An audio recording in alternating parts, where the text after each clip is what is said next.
I watched my mother's face drain of all color as she stared at the test results in my hands. Madison lay unconscious in the hospital bed, machines beeping frantically around her perfect body that had never known a day of sickness. The same body that had won every athletic competition, earned every scholarship, received every ounce of praise our parents had to give. Now the doctors were telling us she had the same rare autoimmune condition that had destroyed my life for 8 years. The same condition my family had dismissed as laziness and attention seeking. As my parents frantically demanded answers about bone marrow compatibility, I quietly spoke the words I had dreamed of saying for nearly a decade.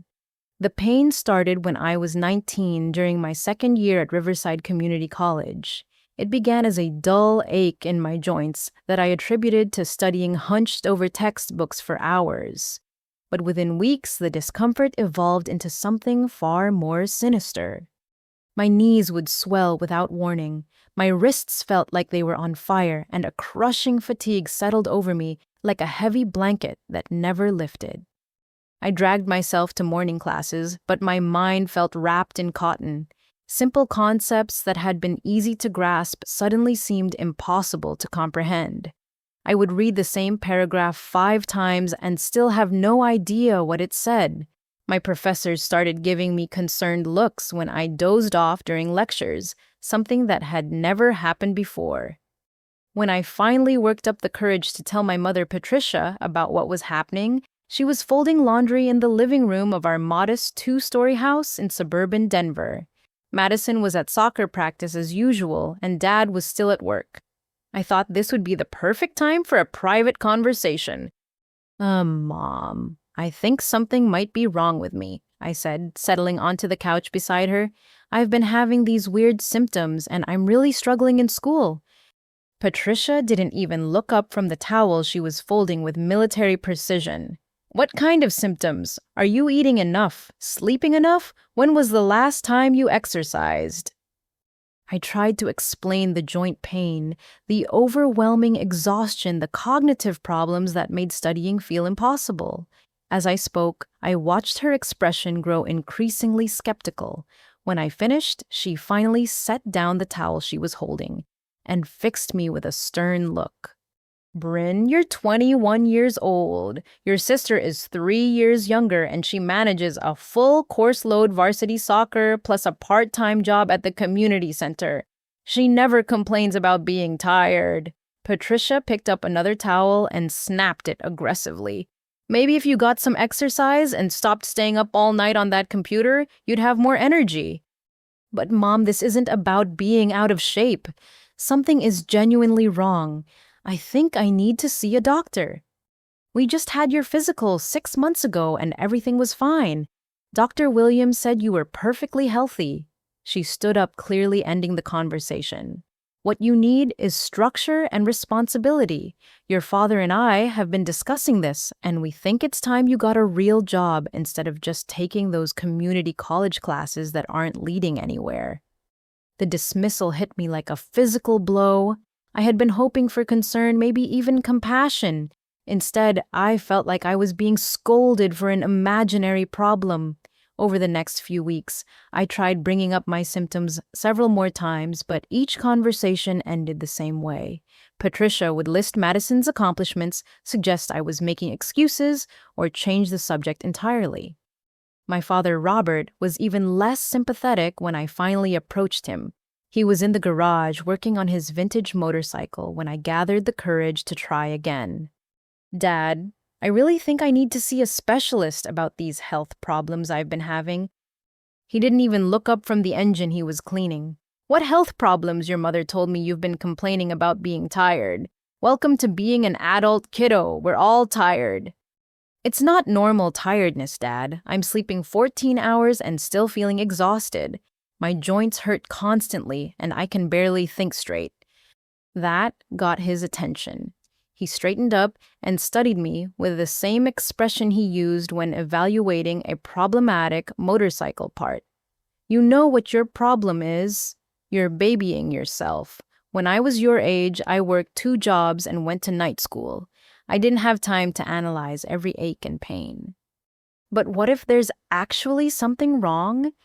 Then toughen up and deal with it. Life's not supposed to be easy, Bryn. The sooner you learn that, the better off you'll be.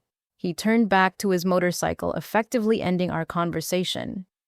The family dynamics became crystal clear over the following months. Madison was the golden child who could do no wrong, while I was increasingly viewed as the problematic daughter who made excuses and sought attention. When Madison came home with stories about winning soccer games or earning perfect grades, the whole family gathered around the dinner table to celebrate. When I struggled to keep up with my reduced course load or called in sick to my part-time job at the campus bookstore, I was met with sighs and lectures about responsibility. The contrast was impossible to ignore. Madison bounded through the house with endless energy, her athletic frame moving with fluid grace as she juggled schoolwork, sports, and social activities. Meanwhile, I moved like I was walking through quicksand, every step requiring enormous effort. Some mornings just getting dressed felt like running a marathon. Patricia made her feelings about my condition increasingly clear through pointed comments and comparisons. Madison never needs to call in sick to work, she would say while making dinner. Madison doesn't need 12 hours of sleep to function like a normal person. Madison takes care of her responsibilities. The worst part was that I started to believe them. Maybe I was just weak. Maybe I was making excuses. Maybe other people dealt with these same problems and simply pushed through without complaining. I began to question my own perception of my symptoms, wondering if the pain and exhaustion were somehow products of my imagination. But deep down, I knew something was fundamentally wrong with my body. The knowledge sat in my chest like a stone, growing heavier each day as my family's skepticism chipped away at my confidence. I was trapped between my own physical reality and their absolute certainty that I was faking it. The breaking point came during Madison's 18th birthday party. She had invited 20 of her closest friends for a pool party in our backyard, and Patricia had spent weeks planning every detail. I had offered to help with preparations, but my offers were politely declined with comments about needing reliable help. During the party, I tried to participate in conversations with Madison's friends, but the cognitive fog made it impossible to keep up with their rapid-fire chatter about college plans and summer adventures.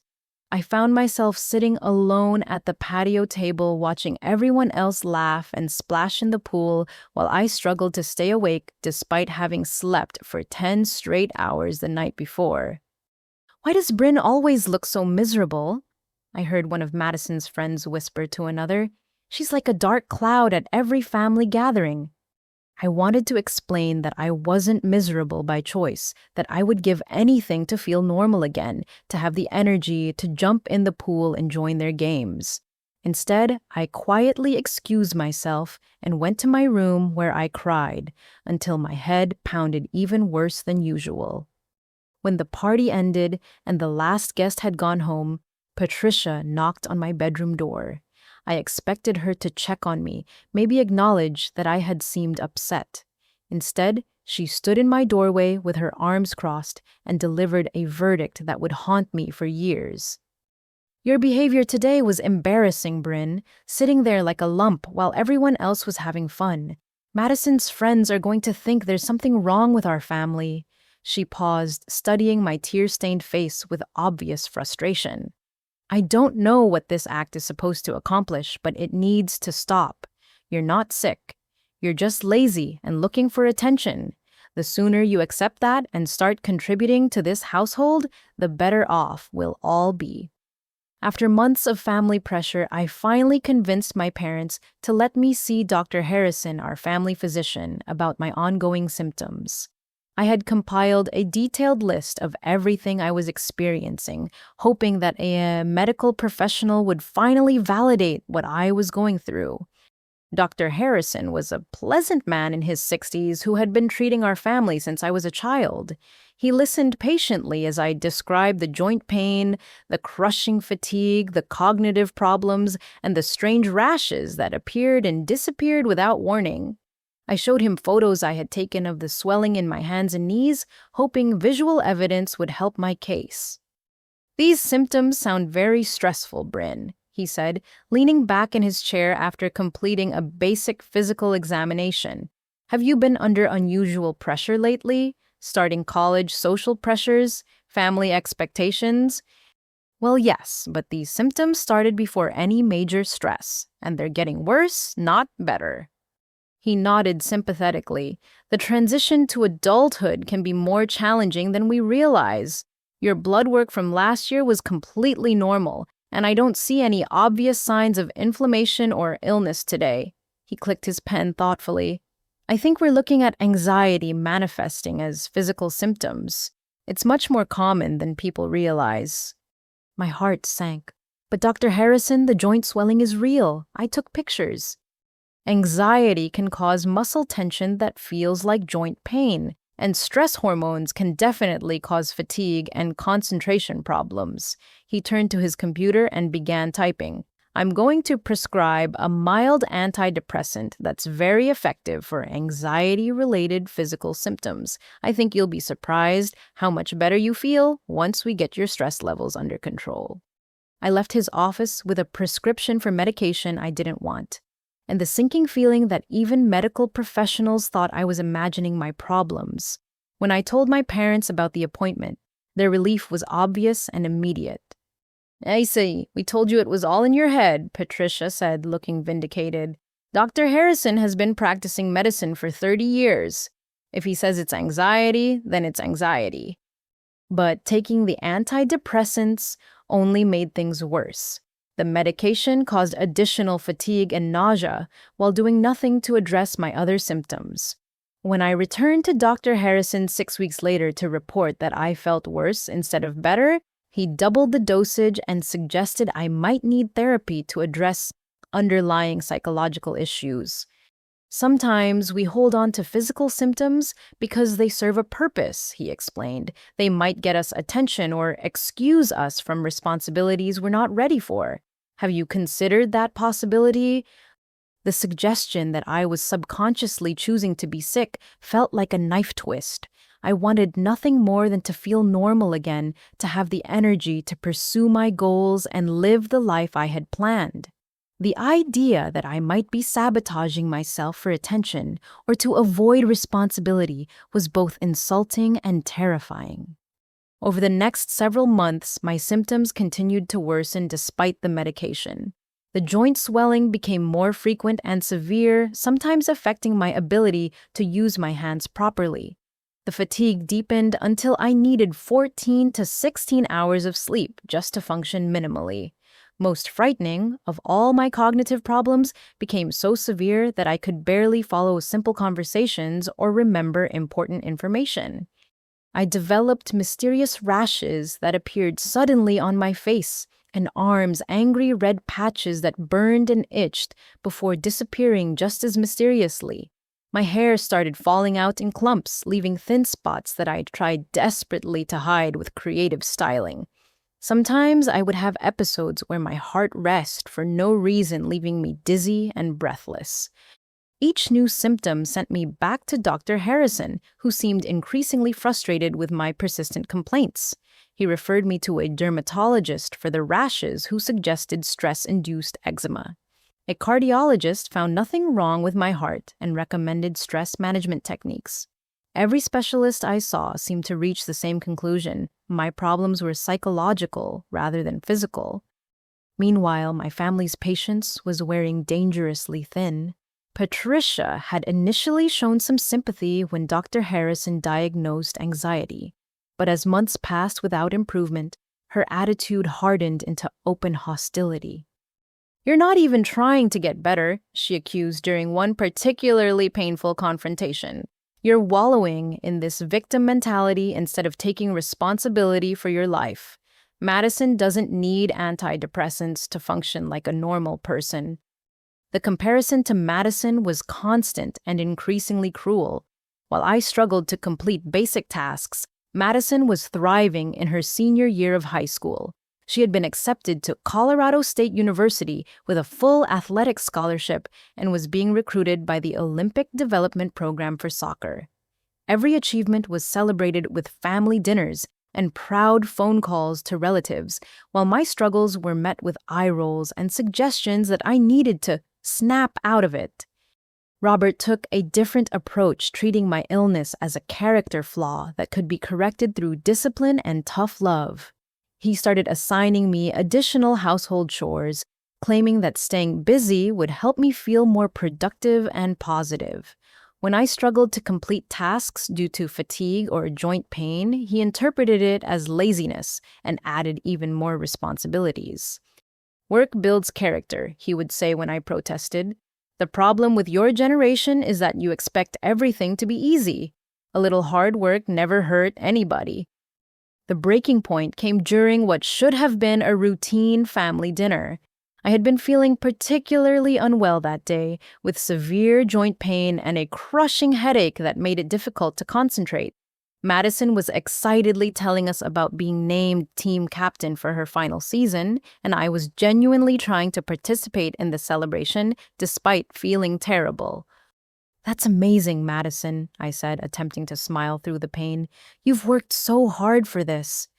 Thanks, Bryn. I know you'd understand the importance of hard work if you ever tried it," Madison replied with a laugh that didn't quite hide the edge in her voice. The comment hit me like a slap. This was my own sister, someone I had looked up to my entire life, casually dismissing years of struggle and pain as laziness. I felt tears welling up in my eyes and excused myself from the table, but Patricia's voice stopped me before I could escape to my room. "Sit back down, Bryn. We need to have a family discussion about your behavior." I reluctantly returned to my seat, feeling trapped and exposed under their collective gaze. Patricia folded her hands on the table and spoke in the tone she used for serious pronouncements. "Your father and I have been talking, and we're concerned about the direction your life is taking. You're 22 years old with no clear goals, no steady job, and no apparent desire to improve your situation. Meanwhile, you're using this supposed illness as an excuse to avoid every responsibility." "It's not supposed, Mom. I'm really sick." "You've been to multiple doctors, and they've all said the same thing. This is a psychological issue that you need to address instead of using it as a crutch." Her voice grew colder. "We've been patient and supportive, but enough is enough. Either you get serious about treatment for your anxiety and depression, or you need to find somewhere else to live." The ultimatum hung in the air like a toxic cloud. My own family was threatening to abandon me because they didn't believe I was genuinely ill. The isolation was complete and devastating. I was trapped between my physical reality and their absolute conviction that I was choosing to be sick. The ultimatum from my parents forced me into a desperate situation. With no other options and nowhere else to go, I agreed to look for full-time employment while continuing to live at home under increasingly hostile conditions.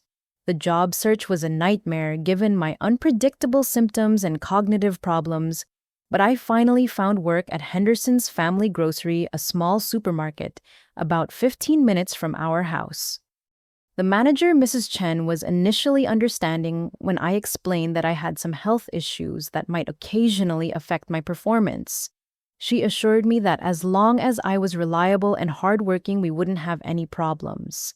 I was assigned to the produce section responsible for restocking vegetables, maintaining displays, and helping customers with their selections. What should have been simple tasks became overwhelming challenges. The cognitive fog made it impossible to remember prices or locations of items, forcing me to constantly ask coworkers for help. Lifting boxes of produce left my joints screaming in pain, and I often had to take breaks to rest when customers weren't looking. The fluorescent lights triggered severe headaches, and standing for 8-hour shifts left me so exhausted that I would collapse into bed, fully clothed when I got home. My coworkers quickly grew frustrated with what they perceived as laziness and incompetence. Janet, a woman in her 40s who had worked in produce for 15 years, made no effort to hide her displeasure with my performance. "I don't know what's wrong with kids these days," she complained loudly to another employee while I struggled to arrange a display of apples. "When I was her age, we didn't need constant breaks and hand-holding to do basic jobs." Some people just don't have work ethic. The comments stung because I was trying desperately to do well despite feeling terrible. I would arrive early, stay late, and volunteer for extra tasks whenever possible, hoping to prove my commitment. But my physical limitations made it impossible to match the pace and efficiency of my healthy coworkers. Customer interactions were particularly challenging because of my cognitive problems. I would forget simple information mid-conversation or struggle to understand basic requests. One elderly man asked where he could find cilantro, and I stared at him blankly for several seconds before remembering what cilantro even was. He walked away, shaking his head and complaining about the quality of employees these days. Mrs. Chen called me into her office after I had been working there for 6 weeks. I knew the conversation wouldn't be pleasant, based on her serious expression and the folder of incident reports on her desk. Bryn, I want to be honest with you about some concerns I've been hearing from staff and customers. She began not unkindly, but with obvious frustration. Your performance has been inconsistent, and there have been multiple complaints about response time and accuracy. I know I've been struggling, Mrs. Chen, but I'm really trying to improve. I think once I get used to the routine, I'll be much better. That's what you said 6 weeks ago, and while I appreciate your positive attitude, I have a business to run and customers to satisfy. She leaned forward in her chair. I'm going to give you 2 more weeks to show significant improvement. If we don't see substantial changes, I'll have to let you go. The threat of losing my job sent me into a panic. Without income, I would have no choice but to move out of my parents' house, and I had no idea where I would go. I had barely managed to save any money because most of my paycheck went toward the medical bills that kept accumulating from doctor visits and tests that never revealed anything useful. At home, the atmosphere had become unbearably tense. Patricia made pointed comments about my work performance whenever she saw me struggling with fatigue after shifts. Robert suggested that maybe manual labor would toughen me up and cure my supposed attitude problem. They treated my part-time hours like proof that I wasn't serious about employment, even though I was working as much as I physically could manage. Madison, meanwhile, was preparing for college with increasing excitement and fanfare. The house was constantly buzzing with activity related to her scholarship, her dorm room preparations, and her summer training program.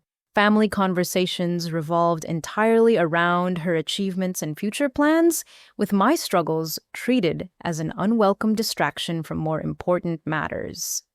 The contrast between our situations became painfully obvious during a family barbecue that Robert organized to celebrate Madison's scholarship. Extended family members came to congratulate her and hear about her plans for Colorado State University. I tried to participate in the festivities, but the combination of heat smoke from the grill and loud conversations triggered one of my worst flare-ups in months. My joints swelled visibly, my face flushed with the strange rash that came and went without warning, and the fatigue hit me like a physical weight. I found a quiet spot on the back porch and tried to rest without drawing attention to myself, but my absence was quickly noticed. "Where's Bryn?" I heard my Aunt Sarah ask Patricia. I wanted to hear about how her job is going. "She's being antisocial as usual," Patricia replied with obvious embarrassment. "Probably tired from her part-time job at the grocery store. Some people just don't handle responsibility well." The dismissive tone in my mother's voice as she described my struggles to our extended family was devastating. I wasn't being antisocial by choice.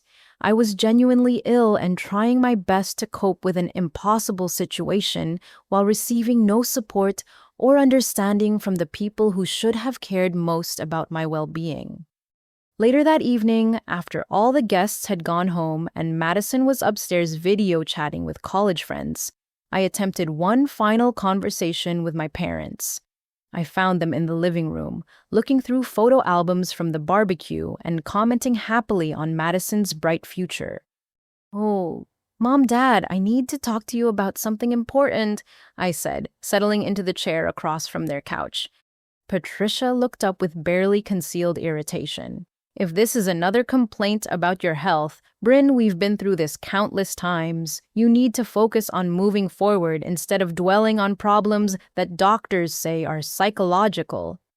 I've been doing research online about autoimmune conditions, and I think there might be something the doctors are missing. Some of these diseases are really hard to diagnose, and the symptoms match exactly what I've been experiencing. Robert closed the photo album with more force than necessary. Are you seriously trying to diagnose yourself using internet searches? Do you think you know more than trained medical professionals? I'm not trying to diagnose myself. I just think maybe we should consider seeing a specialist who has more experience with these types of conditions. A rheumatologist or an immunologist? Absolutely not, Patricia said firmly. We've spent thousands of dollars on medical bills already, and every single doctor has reached the same conclusion.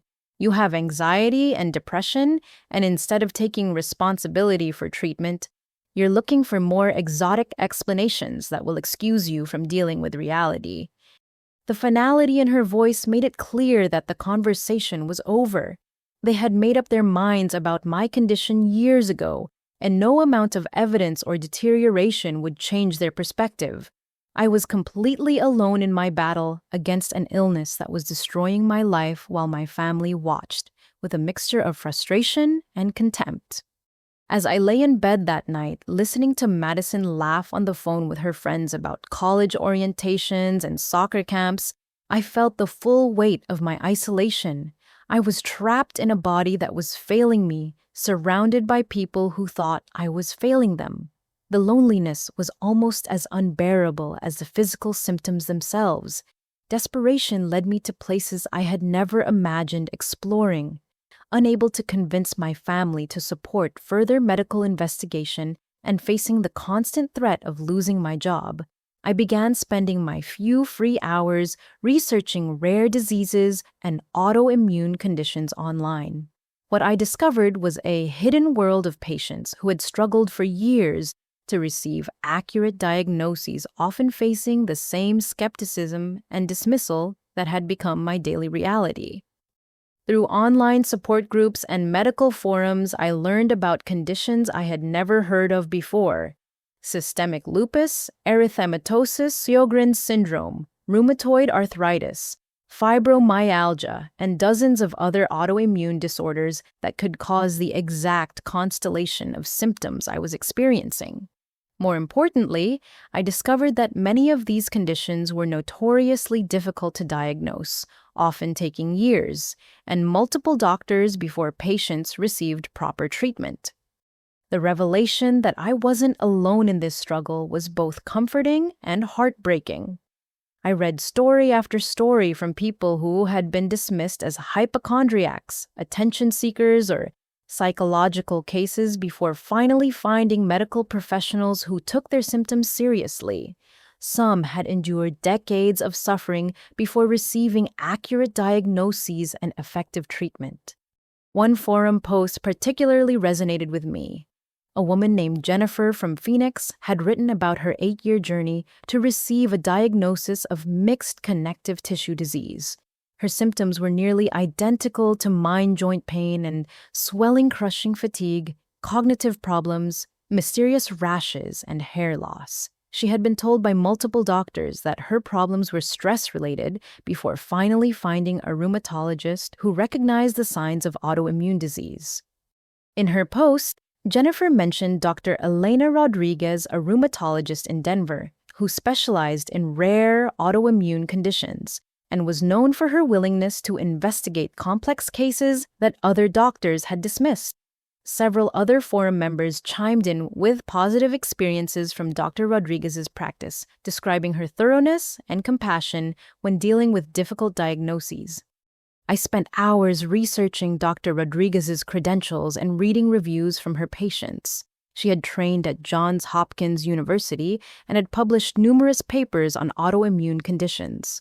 More importantly, her patients consistently praised her for listening to their concerns and taking their symptoms seriously, even when previous doctors had failed to find answers. The problem was that Dr. Rodriguez didn't accept my family's insurance, and the consultation fee was $300. Follow-up appointments and testing could easily cost thousands more.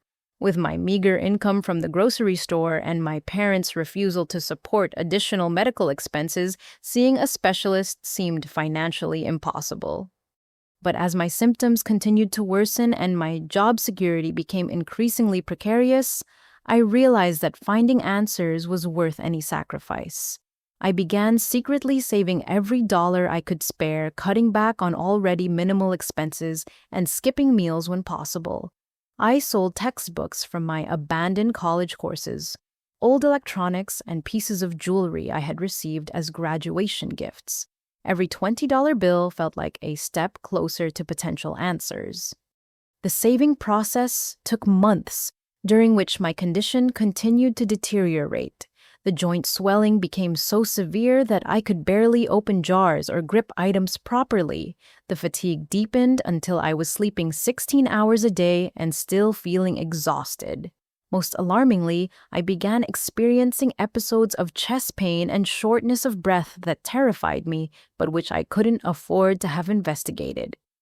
Madison's departure for college provided a brief respite from the constant comparisons and family tension, but it also highlighted how completely my life had stagnated.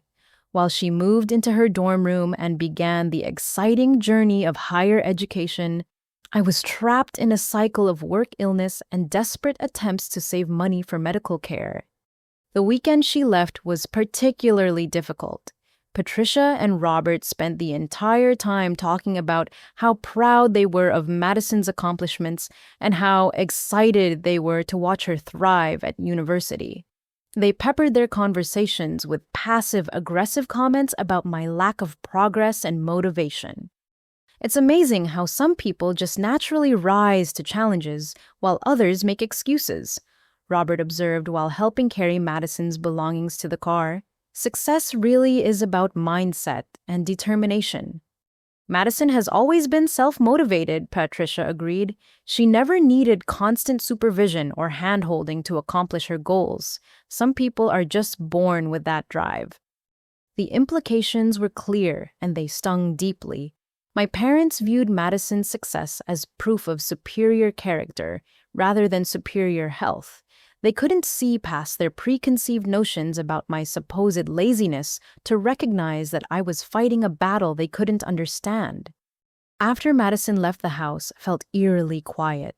For the first time in months, I could rest after work without hearing celebrations of someone else's achievements or lectures about my own failures. The relative peace gave me space to focus on my research and savings goals without constant emotional stress. By November, I had finally accumulated enough money to schedule an appointment with Dr. Rodriguez. Making the phone call required all the courage I could muster, partly because I was terrified of being disappointed again, and partly because I knew I was defying my family's explicit wishes by pursuing additional medical investigation. The receptionist who answered was warm and professional, explaining that new patient appointments typically took several weeks to schedule due to Dr. Rodriguez's popularity and thoroughness. She asked detailed questions about my symptoms and medical history, taking notes that would be reviewed before my appointment. Unlike previous medical encounters, I felt like my concerns were being taken seriously from the very first phone call. Dr. Rodriguez likes to spend at least 90 minutes with new patients, the receptionist explained. She'll review all your previous medical records, perform a comprehensive examination, and discuss potential next steps. Please bring any documentation you have about your symptoms, including photos if you've taken them. The appointment was scheduled for 3 weeks later, giving me time to organize all the medical record symptom logs and photographs I had accumulated over the years. I created a detailed timeline of my illness, noting when each symptom first appeared and how they had progressed over time. I printed out relevant research articles about autoimmune conditions and prepared a list of questions I wanted to ask. During those 3 weeks, I found myself oscillating between hope and terror. Part of me was excited about finally seeing a specialist who might have answers, but another part was afraid of facing another round of dismissal and skepticism. What if Dr. Rodriguez reached the same conclusions as every other doctor I had seen? What if I really was just imagining my symptoms or suffering from psychological issues that I refused to acknowledge? The night before my appointment, I barely slept due to a combination of nervous excitement and a particularly severe flare-up of symptoms. My joints were so swollen and painful that I could barely move, and the familiar rash had appeared across my cheekbones and nose. Part of me wondered if the timing was coincidental or if my body was responding to the stress of potentially finding answers after years of medical mysteries. As I prepared to leave for the appointment that could change everything, I felt the weight of years of doubt, dismissal, and desperation. This single consultation represented my last hope for validation and treatment. If Dr. Rodriguez couldn't help me, I wasn't sure where else to turn or how much longer I could continue fighting an illness that everyone around me insisted didn't exist. The appointment with Dr. Rodriguez was scheduled for December 15th, exactly 3 weeks after my initial phone call. In the days leading up to the consultation, I found myself alternating between desperate hope and paralyzing anxiety. This represented my last chance to find answers after years of medical dismissal, and I couldn't afford to waste the opportunity due to inadequate preparation or incomplete information. I had managed to save the $300 for the initial consultation, but the receptionist had warned me that additional testing could be expensive. Blood work alone might cost several $100s, and more specialized tests could run into the thousands. My insurance company had already made it clear that they wouldn't cover consultations with out-of-network specialists, especially for conditions they considered adequately addressed by previous doctors. With my job at Henderson's Family Grocery hanging by a thread and my family completely unsupportive of additional medical expenses, I knew I would need to find creative ways to fund any recommended testing. The prospect of finally getting answers was worth any financial sacrifice, but the practical reality of affording comprehensive evaluation seemed almost impossible on my minimal income. I began secretly selling more of my possessions to build up a medical fund. My laptop, which Patricia had returned after confiscating it months earlier, went to a local electronics store for $150. A pearl necklace that had belonged to my grandmother brought another $75 from a pawn shop. I sold my small television, my collection of college textbooks, and even some of my clothes to consignment shops. Each transaction felt like giving up pieces of my former life, but I was determined to fund whatever testing Dr. Rodriguez might recommend. The alternative was continuing to suffer in silence, while my condition potentially worsened beyond treatment. Some of the research I had done suggested that early intervention could be crucial for autoimmune diseases, making accurate diagnosis even more urgent. My parents noticed items disappearing from my room but assumed I was being careless with my belongings, rather than deliberately selling them. Patricia made several pointed comments about my inability to keep track of possessions, suggesting that my cognitive problems were affecting more than just my work performance. "I don't understand how someone loses a laptop," she said during one particularly tense dinner conversation. "That's not something that just disappears. Maybe if you took better care of your things, you'd be able to function like a normal adult." I wanted to explain that I hadn't lost anything, that I was making desperate sacrifices to afford medical care they refused to support. But I knew the conversation would only lead to another lecture about wasting money on unnecessary doctors and refusing to accept that my problems were psychological. The tension at home was becoming unbearable. Robert had noticed my increased fatigue and frequent absences from family activities, interpreting them as signs of worsening attitude problems rather than deteriorating health. He assigned me additional household responsibilities, claiming that staying busy would improve my mood and motivation. Idle hands are the devil's playground, he announced while handing me a list of deep cleaning tasks. Maybe if you spent less time feeling sorry for yourself and more time contributing to this household, you'd discover some self-worth. The extra chores were physically exhausting given my condition, but I couldn't afford to refuse without risking eviction from the only housing I could access.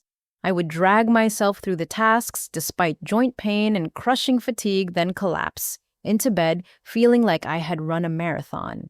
Every completed responsibility seemed to generate two more demands, creating an endless cycle of physical strain and family disappointment. Meanwhile, Madison was thriving in her first semester at Colorado State University. Her regular phone calls home were filled with stories about academic success, athletic achievements, and social adventures that highlighted the stark contrast between our lives. She had been named to the dean's list for her first semester grades and had already been selected for advanced training with the university soccer program.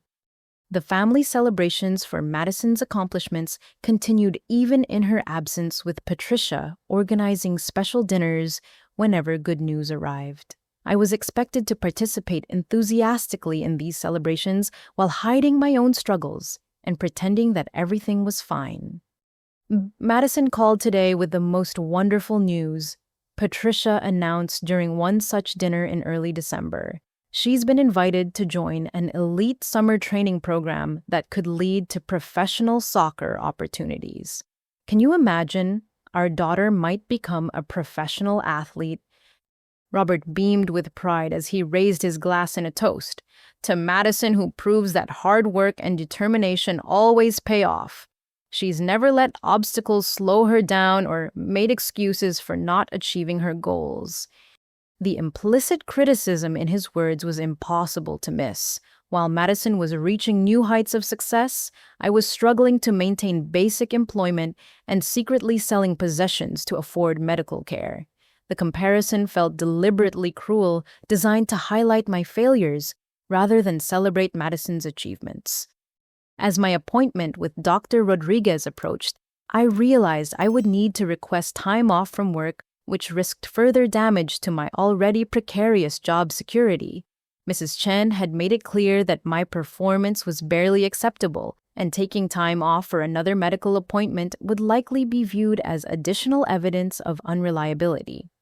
I decided to be partially honest about the situation, explaining that I needed a few hours off to see a specialist about ongoing health issues. Mrs. Chen's expression was skeptical, but not entirely unsympathetic. Well, Bryn, I appreciate that you're trying to address whatever is affecting your performance, but I can't keep accommodating medical appointments that don't seem to be solving the problem. You've been seeing doctors for months with no improvement in your work quality. This is a different kind of specialist, Mrs. Chen, someone who might actually be able to help with the specific problems I've been having. I think this could make a real difference. She studied me carefully before responding. I'll approve the time off, but this needs to be the last medical appointment that affects your work schedule. If this doctor can't help you get back to normal productivity, we'll need to discuss whether this position is a good fit for your current situation. The ultimatum was terrifying but not unexpected. My job was barely sustainable given my symptoms, but losing it would mean losing my only source of income and health insurance. I was trapped in an impossible situation where working was nearly unbearable, but not working was completely unfeasible. The night before my appointment with Dr. Rodriguez, I couldn't sleep due to a combination of anticipation and severe symptoms. My joints were so swollen and painful that finding a comfortable position was impossible.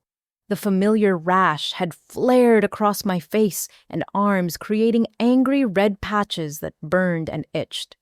Most concerning of all, I was experiencing chest pain and heart palpitations that left me feeling breathless and anxious. I had saved enough money for the consultation and potentially some basic blood work, but I knew that comprehensive testing could easily exceed my resources. Still, after years of medical dismissal and family skepticism, even limited investigation felt like progress toward potential answers. As I prepared for what could be the most important medical appointment of my life, I felt the weight of everything riding on this single consultation. Dr. De Rodriguez represented my last hope for validation, diagnosis, and treatment. If she couldn't help me, I wasn't sure I had the strength to continue fighting an illness that everyone around me insisted didn't exist. The appointment was scheduled for 10:30 in the morning, giving me just enough time to get there after my morning shift at the grocery store.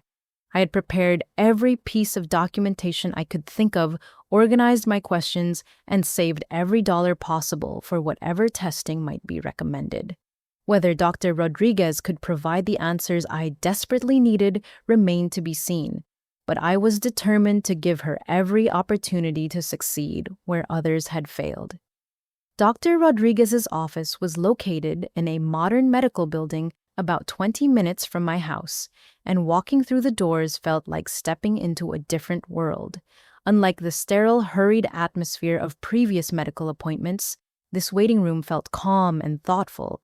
The walls were lined with patient testimonials and information about autoimmune conditions, immediately signaling that this practice specialized in the types of problems I was experiencing. The receptionist greeted me warmly and handed me a comprehensive intake form that asked detailed questions about my symptoms, family medical history, and previous treatments.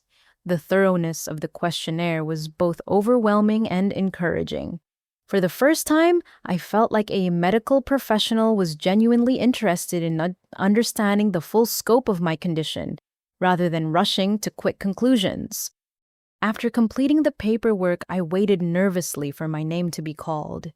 The other patients in the waiting room looked like ordinary people dealing with invisible illnesses, and several were reading educational materials about autoimmune diseases.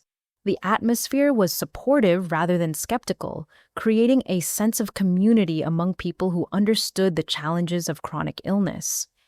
When Dr. Rodriguez finally called me back to her office, I was immediately struck by her professional demeanor and genuine warmth. She was a woman in her 50s with kind eyes and an air of competence that immediately put me at ease.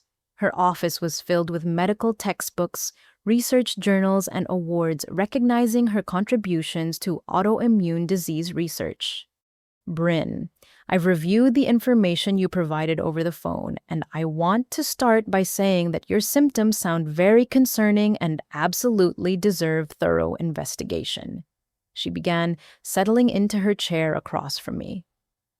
I understand you've been struggling with these problems for several years without getting satisfactory answers from other physicians.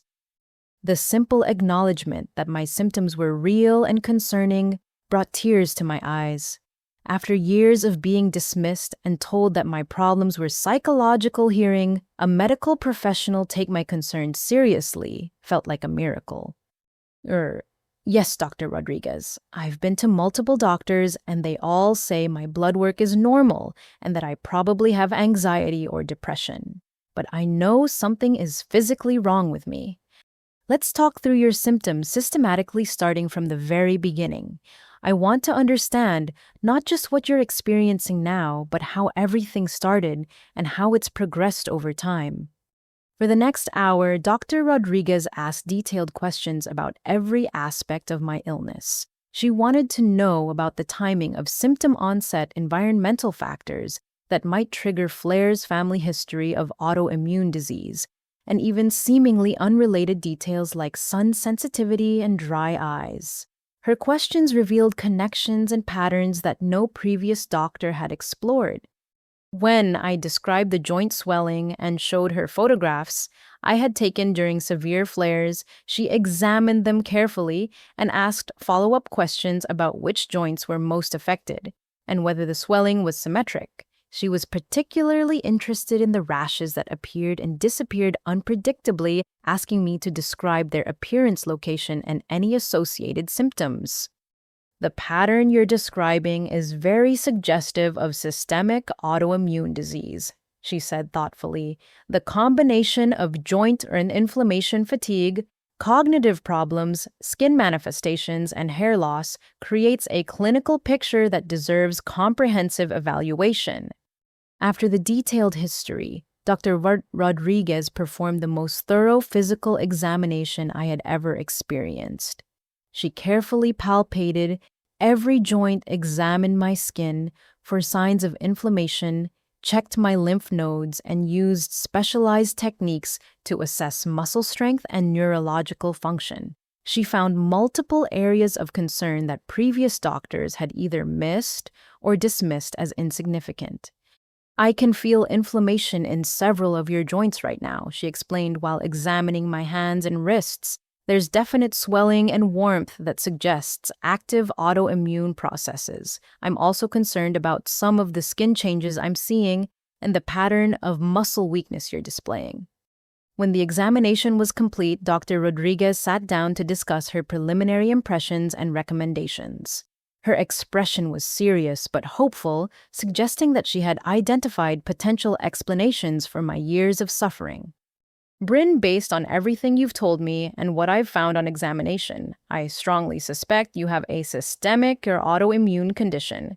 The specific diagnosis will require extensive laboratory testing, but your clinical presentation is very consistent with several possibilities, including lupus mixed connective tissue disease or undifferentiated connective tissue disorder.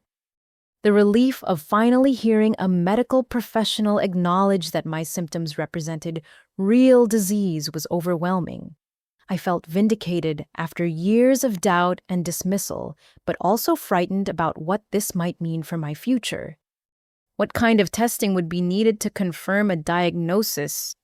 We'll need comprehensive autoimmune panels, including anti-nuclear antibodies, specific autoantibody tests, complement levels, inflammatory markers, and genetic testing for certain markers associated with autoimmune disease. I also want to do imaging studies to look for signs of organ involvement and tissue damage. My heart sank as I realized the scope and likely cost of the recommended testing. Dr. Rodriguez, I need to be honest about something. My insurance doesn't cover visits with you, and I've been saving money for months just to afford this consultation. I'm not sure I can pay for extensive testing right away. Her expression softened with understanding and concern. I work with patients facing financial challenges all the time, Bryn. Many autoimmune conditions are poorly understood by insurance companies, making it difficult for patients to access appropriate care. Let me see what we can do to make testing affordable while still getting the information we need for accurate diagnosis. She spent several minutes reviewing different testing options and their costs, prioritizing the most essential tests, and identifying potential ways to reduce expenses. Her willingness to work within my financial constraints while still providing comprehensive care was unlike anything I had experienced with previous physicians. I'm going to start with the most important blood tests, which should cost around $400. If those results point towards specific conditions, we can then decide which additional tests are most crucial. I also want you to start keeping a detailed symptom diary so we can track patterns and responses to any treatments we might try. Before leaving her office, Dr. Rodriguez provided me with educational materials about autoimmune diseases and contact information for patient support groups. She also gave me her direct phone number with instructions to call if my symptoms worsened significantly before our follow-up appointment. Bryn, I want you to know that what you've been experiencing is real, it's serious, and it's treatable. You've been incredibly strong to advocate for yourself, despite facing skepticism from multiple sources. We're going to figure this out together and get you feeling better. Walking out of Dr. Rodriguez's office, I felt a complex mixture of emotions. The validation was incredible after years of being told my problems were imaginary or psychological, but I was also frightened about the implications of having a serious autoimmune disease and overwhelmed by the financial challenges of pursuing proper diagnosis and treatment. The blood work was scheduled for the following week, giving me time to arrange payment and prepare myself emotionally for whatever results might emerge. After years of uncertainty and dismissal, I was finally on the path toward answers, even if the journey ahead promised to be complicated and expensive. For the first time in years, I felt hopeful about the possibility of getting my life back. Dr. Rodriguez had taken my concerns seriously, identified objective signs of disease, and provided a roadmap toward diagnosis and treatment. Whether my family would accept these findings remained to be seen, but I finally had medical validation that my suffering was real and my determination to seek answers had been justified. I spent the entire drive home from Dr. Rodriguez's office rehearsing how I would tell my family about the appointment. Part of me was excited to finally have medical validation for years of dismissed symptoms, while another part dreaded their potential reaction. Given their unwavering conviction that my problems were psychological, I wasn't sure they would accept even specialist confirmation that I had a serious autoimmune condition. I decided to wait until dinner, when everyone would be together, hoping that a formal family discussion might lead to better understanding and support. Madison was home for winter break, having finished her first semester with perfect grades and continued athletic success. The house had been buzzing with celebration of her achievements all week, making my timing feel particularly awkward. When we gathered around the dinner table that evening, the conversation initially focused on Madison's plans for spring semester and her upcoming summer training program. She looked vibrant and healthy, her athletic build radiating the energy and confidence that had always defined her. The contrast between her obvious wellness and my ongoing struggles felt more pronounced than ever. Madison, tell us more about the advanced soccer program you mentioned. Patricia requested while passing around the salad bowl. It sounds like an incredible opportunity. It really is, Mom. The coaching staff thinks I have potential for professional development if I continue improving at this pace. They're talking about connecting me with Olympic training scouts next year. Madison's excitement was infectious, and both parents beamed with pride at her accomplishments. That's amazing, sweetheart. Your hard work and dedication are really paying off, Robert added, raising his water glass and another impromptu toast. Success comes to those who refuse to make excuses and push through obstacles. The comment felt pointed given my recent struggles and frequent medical appointments. I took a deep breath and decided this was the moment to share my news, hoping that concrete medical findings would finally change their perspective. Actually, I have some medical news to share with everyone.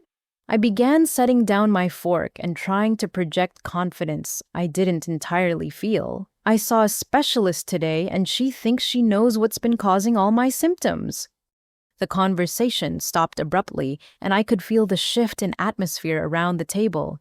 Patricia's expression immediately became guarded and skeptical, while Robert looked openly annoyed at having their celebration interrupted by another discussion of my health problems. What kind of specialist? Patricia asked carefully, as if suspecting I had done something wrong. Dr. Rodriguez is a rheumatologist who specializes in autoimmune diseases. She spent almost 2 hours with me, did a comprehensive examination, and reviewed all my symptoms. She thinks I have a systemic autoimmune condition that explains everything I've been experiencing. Madison looked confused and slightly uncomfortable, glancing between our parents as if trying to gauge their reaction before forming her own opinion. Robert was the first to respond, and his tone was immediately dismissive. Bryn, we've been through this countless times with multiple doctors. You've had every test imaginable, and they've all come back normal. Why do you keep shopping around for doctors until you find one who tells you what you want to hear? Because the other doctors weren't specialists in autoimmune diseases. Dr. Rodriguez has training and experience that general practitioners don't have. She found objective signs of inflammation that other doctors missed. Patricia set down her napkin with obvious frustration. How much did this consultation cost? Because I know our insurance doesn't cover out-of-network specialists, especially for conditions that have already been evaluated and treated. I paid for it myself with money I've been saving, and she wants to do some blood tests that should confirm the diagnosis. More tests, more money thrown away on this fantasy. Robert's voice was rising with anger. Bryn, this is exactly the kind of behavior we've been talking about. Instead of accepting reality and focusing on getting better psychologically, you're wasting money and time chasing after exotic medical explanations. But what if she's right? What if I really do have an autoimmune disease? Wouldn't you want to know for sure? We already know for sure, Patricia said firmly. Multiple qualified physicians have told us that your symptoms are related to anxiety and depression. Dr. Harrison has been practicing medicine for 30 years, and he's never steered us wrong before. Madison finally spoke up, but her words weren't the support I had hoped for. Bryn, I don't want to upset you, but maybe Mom and Dad have a point. You've been seeing doctors for years without getting any better.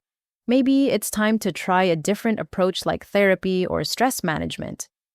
The suggestion felt like a betrayal from my own sister.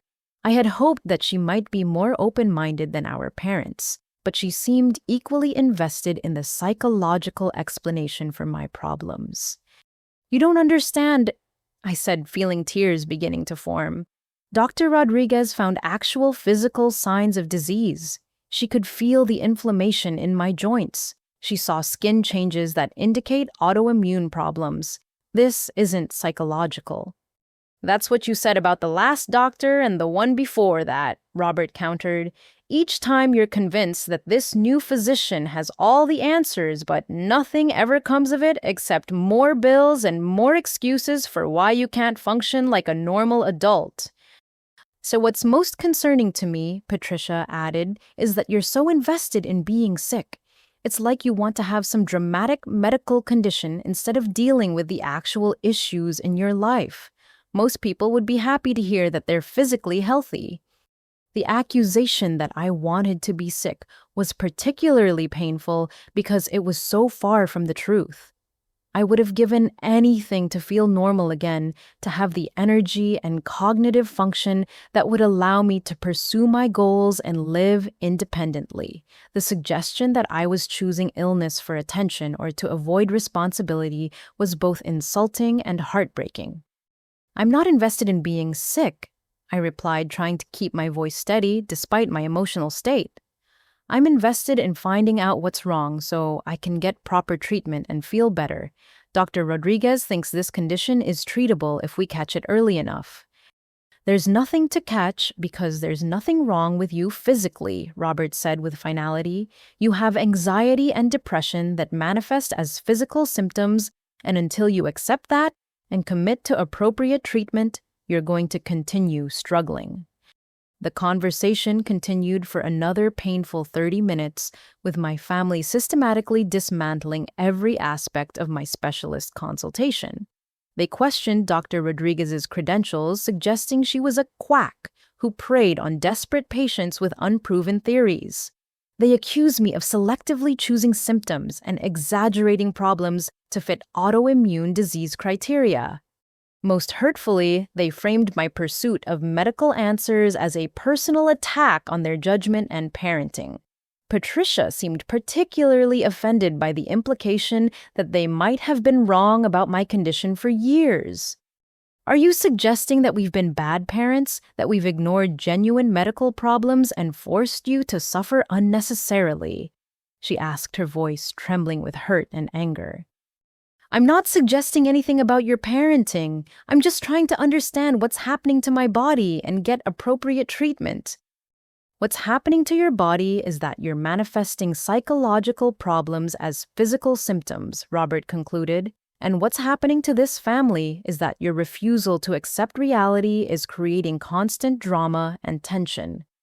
By the end of dinner, it was clear that my family's minds were completely closed to the possibility that I had a genuine autoimmune condition.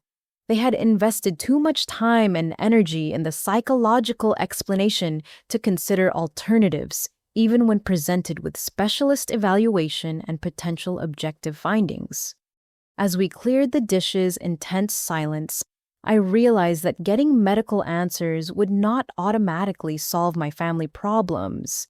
Even with a confirmed diagnosis, they might continue to view my illness as psychological or fabricated. The isolation I felt was profound and devastating, made worse by the knowledge that I was completely alone in fighting a disease that was destroying my life. The blood test results came back 2 weeks later, and Dr. Rodriguez called personally to discuss the findings.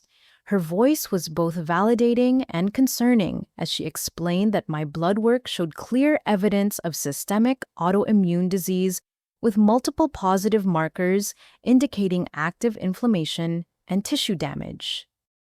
Bryn, your anti-nuclear antibody test is strongly positive with a homogeneous pattern that's consistent with systemic lupus erythematosus. Your complement levels are severely depressed, indicating active immune system consumption, and your inflammatory markers are significantly elevated. We also found positive anti-double-stranded DNA antibodies, which are very specific for lupus diagnosis. The confirmation was overwhelming. After years of normal test results and psychological explanations, finally having concrete laboratory evidence of disease felt surreal. I was vindicated but also frightened about what this diagnosis meant for my future health and quality of life. What does this mean in terms of treatment? I asked, trying to process the implications of finally having answers. Lupus is a serious but manageable condition when caught early and treated aggressively. We need to start you on immune-suppressing medications immediately to control the inflammation and prevent organ damage. The good news is that many patients respond very well to treatment and can live relatively normal lives with proper medical management. Dr. Rodriguez prescribed a combination of medications including methotrexate to suppress my overactive immune system, prednisone to control acute inflammation, and hydroxychloroquine as a long-term maintenance therapy. She also recommended immediate lifestyle changes, including strict sun avoidance, stress reduction, and regular monitoring for potential side effects and organ involvement. The medications were expensive even with my basic health insurance, and the frequent monitoring visits would strain my already tight budget. But for the first time in years, I felt hopeful about the possibility of feeling better and regaining control over my life. When I told my family about the test results and official diagnosis, their reaction was predictably skeptical and defensive. Patricia immediately questioned the accuracy of the blood tests, suggesting that Dr. Rodriguez had manipulated the results to justify her diagnosis and treatment recommendations. Blood tests can be unreliable, especially when they're ordered by doctors who are looking for specific results, she claimed during another tense family dinner. I think you should get a second opinion from a more established physician before starting any medications that could have serious side effects. Robert was even more dismissive, treating the lupus diagnosis as an elaborate form of medical fraud designed to separate desperate patients from their money. This whole thing sounds like a scam to me. Suddenly, you have some rare disease that requires expensive medications and constant monitoring. It's awfully convenient. Madison seemed torn between supporting her family's skepticism and acknowledging that laboratory evidence might be more reliable than previous assumptions. I'm not saying I don't believe the test results, but isn't it weird that no other doctors found these problems? How do we know this? Dr. Rodriguez isn't just better at finding things that aren't really there. Yes. The continued dismissal from my family, even in the face of objective medical evidence, was devastating but not entirely surprising. They had invested years in viewing me as psychologically unstable rather than physically ill, and changing that perspective would require admitting they had been wrong about something fundamental and important. Rather than continuing to fight for their acceptance and understanding, I decided to focus on my own recovery and independence. Using the remainder of my savings, I found a small studio apartment about 30 minutes away from my family's house. The space was modest and barely affordable on my grocery store income, but it represented freedom from constant criticism and the opportunity to manage my health without interference. Moving out was emotionally difficult despite the toxic family dynamics. Patricia treated my decision as another dramatic gesture designed to punish them for not enabling my medical fantasies. Robert viewed it as evidence that I was choosing to isolate myself rather than accepting help for my psychological problems. Running away isn't going to solve your real issues, he said while loading my few belongings into his truck. You can't escape from anxiety and depression by changing your address. Madison was the only family member who seemed genuinely sad to see me leave, but even her goodbye was complicated by years of tension and misunderstanding. I hope you feel better, Bryn, I really do. But I also hope you'll consider that maybe there are different ways to approach whatever you're dealing with. My new apartment was sparse but peaceful. Without constant family commentary about my symptoms and limitations, I could focus on following Dr. Rodriguez's treatment recommendations without justification or argument. I established routines around medication schedules, rest periods, and medical appointments without having to defend every decision. The first few weeks of treatment were challenging due to medication side effects and the adjustment period required for immune-suppressing drugs. The methotrexate caused severe nausea and fatigue initially, while the prednisone created mood swings and sleep problems. But gradually, I began noticing improvements in joint pain and cognitive function that had been absent for years. For the first time since my symptoms began, I could think clearly for extended periods without the crushing fog that had made concentration impossible. My energy levels improved enough that I could work full days without feeling completely depleted, and the constant joint pain that had plagued me for years began to subside. Mrs. Chen noticed the improvement in my work performance and commented positively on my increased reliability and efficiency. Whatever changes you've made in your personal life seem to be helping Bryn. Your attitude and productivity have improved significantly over the past month. I started taking online college courses again, something that had been impossible during the worst periods of cognitive dysfunction.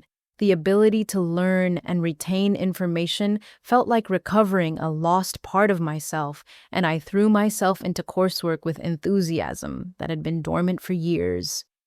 Building connections with other lupus patients through online support groups provided the emotional validation and practical advice that my family had never offered.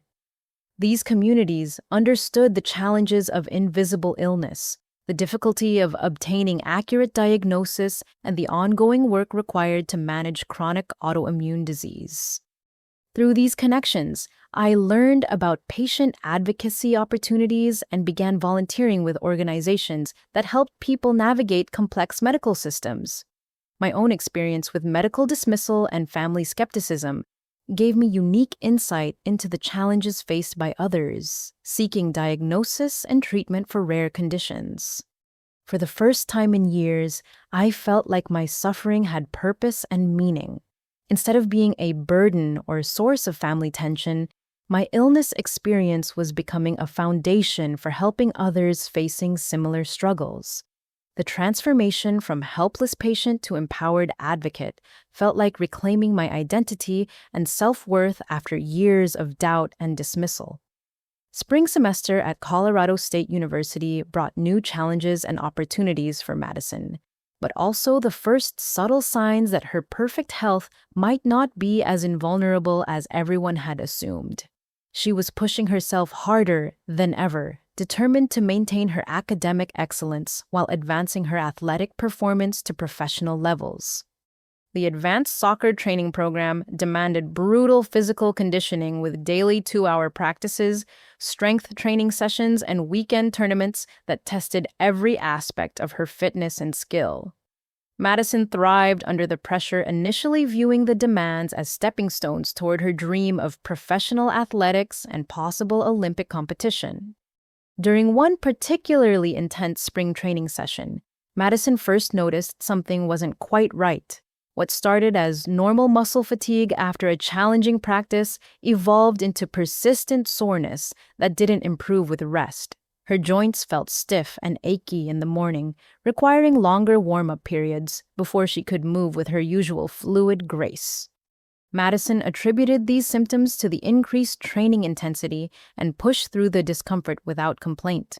She had been raised to view physical challenges as obstacles to overcome rather than warning signs to heed, and her family's treatment of my illness had reinforced the message that acknowledging weakness was unacceptable. Her academic performance remained flawless, with perfect grades in challenging courses that combined her interests in sports science and business management. Professors praised her dedication and analytical thinking, often using her assignments as examples for other students. The intellectual demands of university coursework felt manageable despite her increasingly rigorous athletic schedule. But gradually, Madison began experiencing symptoms that were harder to dismiss as normal training effects. She would wake up feeling unrested, despite getting 8 hours of sleep, and simple tasks like climbing stairs to her dorm room left her breathless in ways that seemed disproportionate to her fitness level. During one memorable incident, Madison fainted briefly during a conditioning drill that involved repeated sprint intervals. She recovered quickly and convinced herself and her coaches that she had simply pushed too hard without adequate hydration. The medical staff checked her vital signs and found nothing obviously abnormal, chalking the episode up to overexertion in hot weather.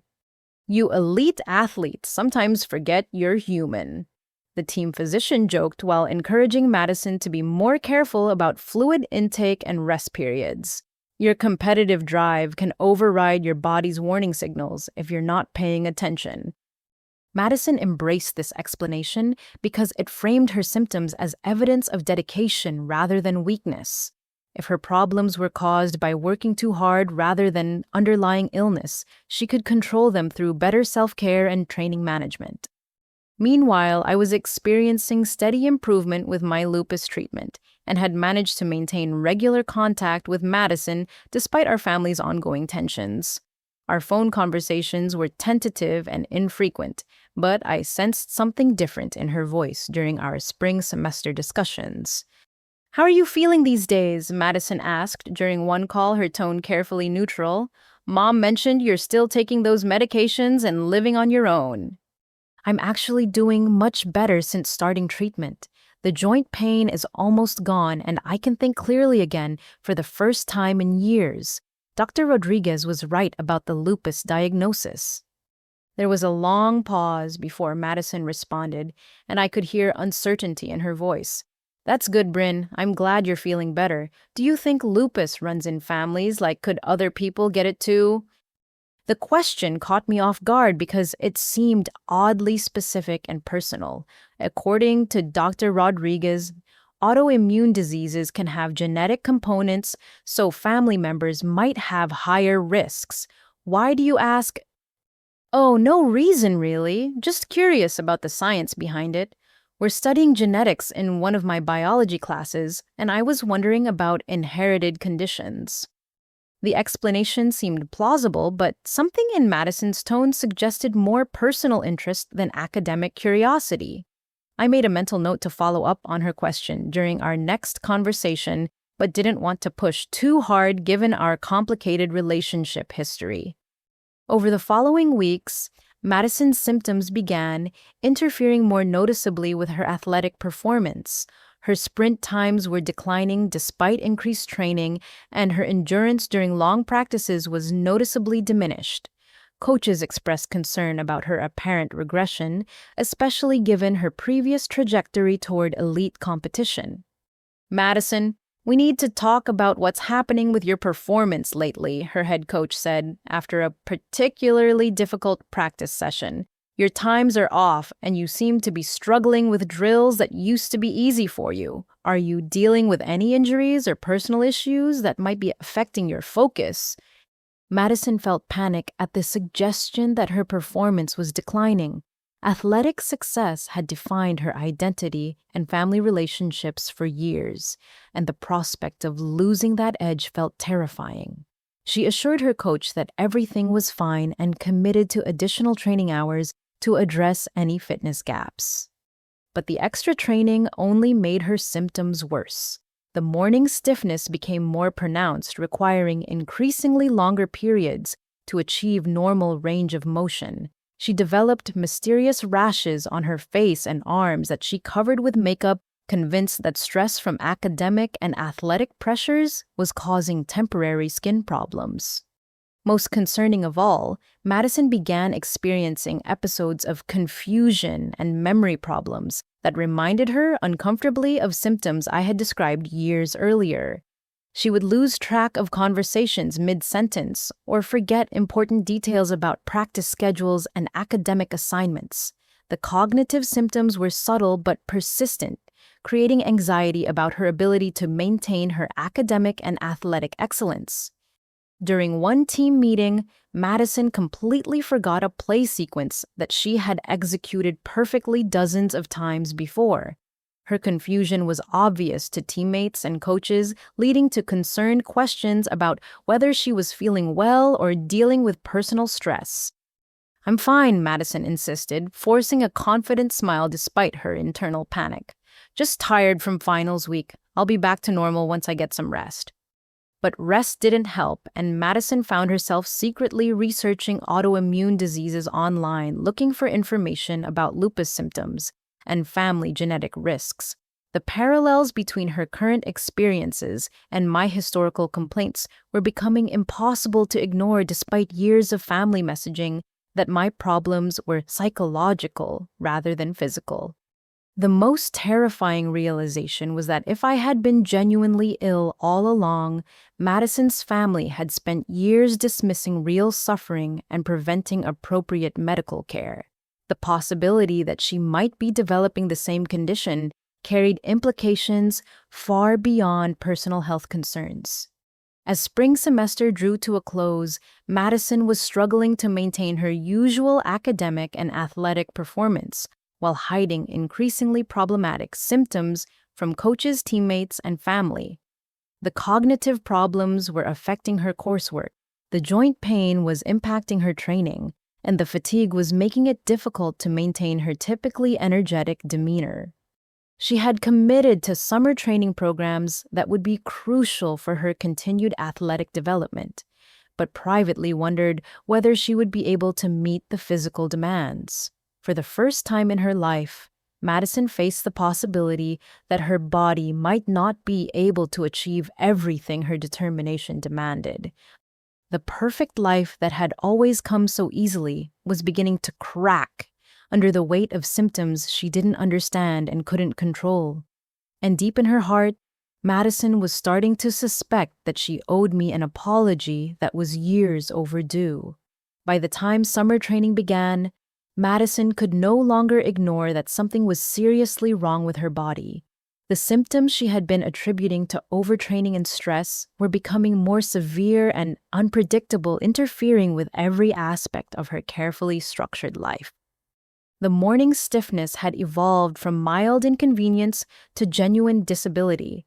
Madison would wake up feeling like her joints had been cemented in place during the night, requiring 30 to 40 minutes of gradual movement before she could achieve anything resembling normal function.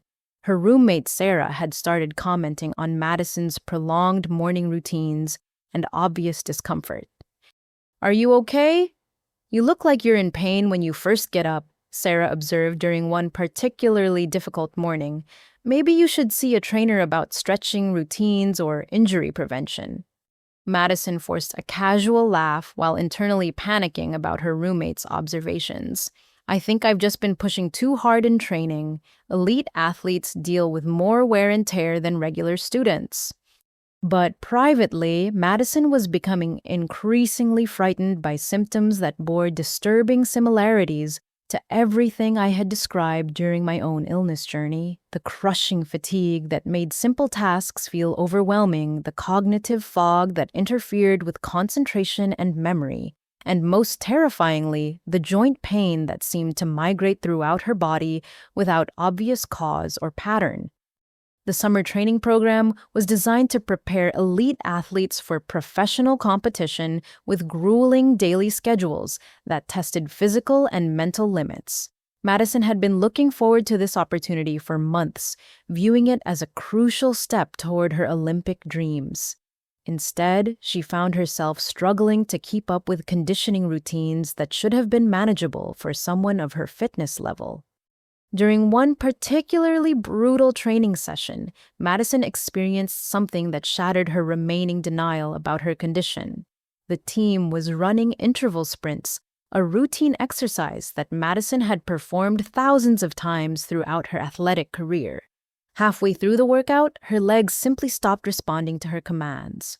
She collapsed onto the track, not from exhaustion or dehydration, but because her muscles had suddenly lost coordination and strength.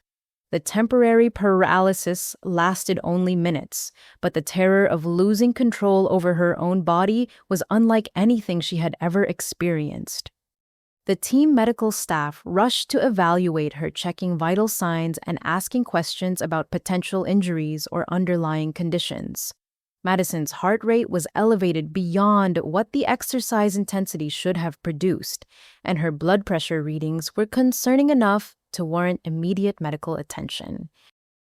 "Madison, we're going to need you to see a physician before you can return to training," the team doctor announced after completing his examination.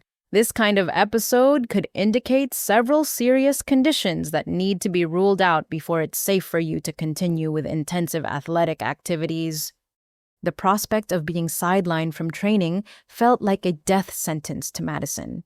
Athletic success had been her identity since childhood, and the possibility of missing crucial development opportunities due to mysterious health problems was devastating beyond description.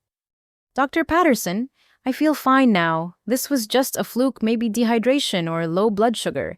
I can't afford to miss training time when coaches are evaluating athletes for advanced programs." "I understand your concerns about your athletic future, Madison, but my responsibility is keeping you safe.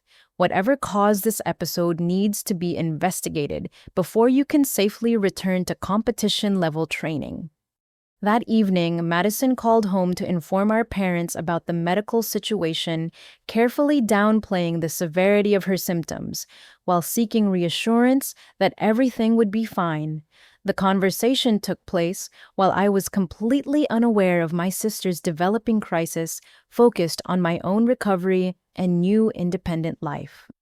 "It was probably just overtraining," Madison explained to Patricia over the phone. "The team doctor is being overly cautious, but he wants me to see a specialist before I can return to full training. It's really frustrating because I feel fine now." Patricia's response was immediate and characteristic. "These doctors are so liability conscious these days, they overreact to every minor incident. You're in perfect health, sweetheart. You always have been. Just get the clearance they want and get back to your training." Robert's reaction was similarly dismissive. "Sounds like the medical staff is covering themselves legally. Elite athletics involves some risk, and these episodes are probably normal for people pushing their bodies to peak performance. Don't let them psych you out with unnecessary worry." The family's automatic dismissal of Madison's symptoms would have been comforting if it hadn't reminded her so strongly of their treatment of my illness over the years. For the first time, Madison began to question whether their response to my medical problems had been as appropriate as she had always assumed. Over the following days, Madison's symptoms continued to worsen despite reduced training intensity. She developed the characteristic butterfly rash across her cheekbones that had appeared in some of my photographs years earlier. The rash was subtle enough to hide with makeup, but its presence terrified Madison because she remembered it being mentioned in my descriptions of mysterious skin problems. Most disturbing of all, Madison began experiencing severe cognitive symptoms that interfered with her ability to process information and respond appropriately to social situations. During team meetings, she would lose track of tactical discussions that should have been simple to follow. Academic coursework that had always been effortless became challenging and frustrating. The cognitive problems were particularly frightening because Madison had always prided herself on mental sharpness and quick thinking. The possibility that her mind might be as compromised as her body felt like losing fundamental aspects of her identity and capabilities. Late one night, Madison found herself searching online for information about lupus symptoms, family genetic patterns, and autoimmune disease manifestation in young adults. The medical articles she discovered painted a terrifying picture of progressive illness that could affect multiple organ systems and potentially end athletic careers. More devastating was the realization that every symptom she was experiencing had been described in detail by me during family discussions that had been dismissed as attention-seeking behavior. The joint pain, fatigue, cognitive problems, skin manifestations, and episodes of weakness were all consistent with the autoimmune condition I had been diagnosed with months earlier. The possibility that I had been genuinely ill for years, while our family accused me of fabricating symptoms, was almost too horrible to contemplate. Madison began remembering specific conversations where she had joined our parents in questioning my credibility and suggesting that I was being dramatic or manipulative. She recalled the family barbecue where I had quietly withdrawn due to symptoms, only to be criticized for being antisocial and attention-seeking. She remembered dinner conversations where my struggles with work and school were attributed to laziness rather than illness. Most painfully, she remembered her own comments about my lack of work ethic and failure to take responsibility for my situation. As Madison's symptoms progressively worsened, she found herself wanting to reach out to me for information and support. But shame about her previous treatment of my illness made that conversation feel impossible. How could she admit that she might be experiencing the same condition she had helped dismiss as psychological drama? The fear of facing our parents' potential reaction to her developing illness was equally terrifying. Would they dismiss her symptoms as they had mine? Would they suggest that she was being influenced by my supposed psychological problems? The prospect of losing their support and validation felt unbearable, especially when combined with the possibility of losing her athletic identity. Madison's carefully constructed perfect life was crumbling under the weight of symptoms she couldn't control or explain. The academic and athletic excellence that had always defined her was slipping away, replaced by unpredictable illness that threatened everything she had worked to achieve. For the first time in her life, Madison faced the possibility that success might not be simply a matter of determination and effort. Some challenges couldn't be overcome through willpower alone, and some battles were fought against forces beyond personal control. As she prepared to see the specialists recommended by her team physician, Madison couldn't escape the growing certainty that she owed me an apology that was years overdue and might already be too late to matter. The collapse happened during what should have been a routine family dinner during Madison's brief visit home before fall semester. Patricia had prepared Madison's favorite meal to celebrate her selection for an elite winter training program, despite the medical concerns that had temporarily sidelined her from summer activities.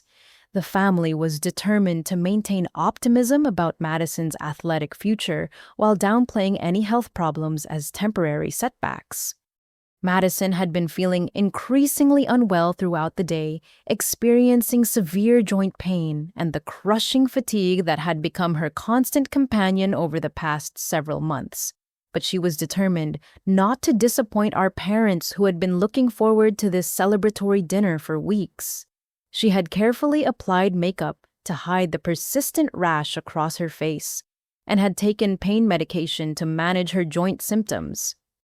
"Tell us more about the winter program, sweetheart," Patricia requested while serving Madison an extra large portion of her favorite casserole. "I'm so proud that they selected you despite that minor medical situation over the summer." Madison tried to project enthusiasm while fighting waves of nausea and disorientation. "The coaching staff is incredible, and they're working with Olympic development scouts. If I can get back to my previous performance levels, there might be opportunities for national team consideration." Robert raised his glass in a toast beaming with paternal pride. To Madison, who never lets temporary obstacles interfere with achieving her goals. Champions find ways to overcome challenges instead of making excuses. The pointed reference to making excuses felt like a subtle criticism of my own medical journey, and Madison experienced an uncomfortable flash of recognition about the family dynamics she had participated in for years. She had been part of countless conversations where my struggles were framed as character flaws rather than genuine health problems. As dinner progressed, Madison found it increasingly difficult to concentrate on the conversation. The cognitive fog that had been plaguing her for months was particularly severe that evening, making it hard to follow the rapid exchanges between our parents. She would lose track of topics mid-sentence or forget what she had just said moments earlier.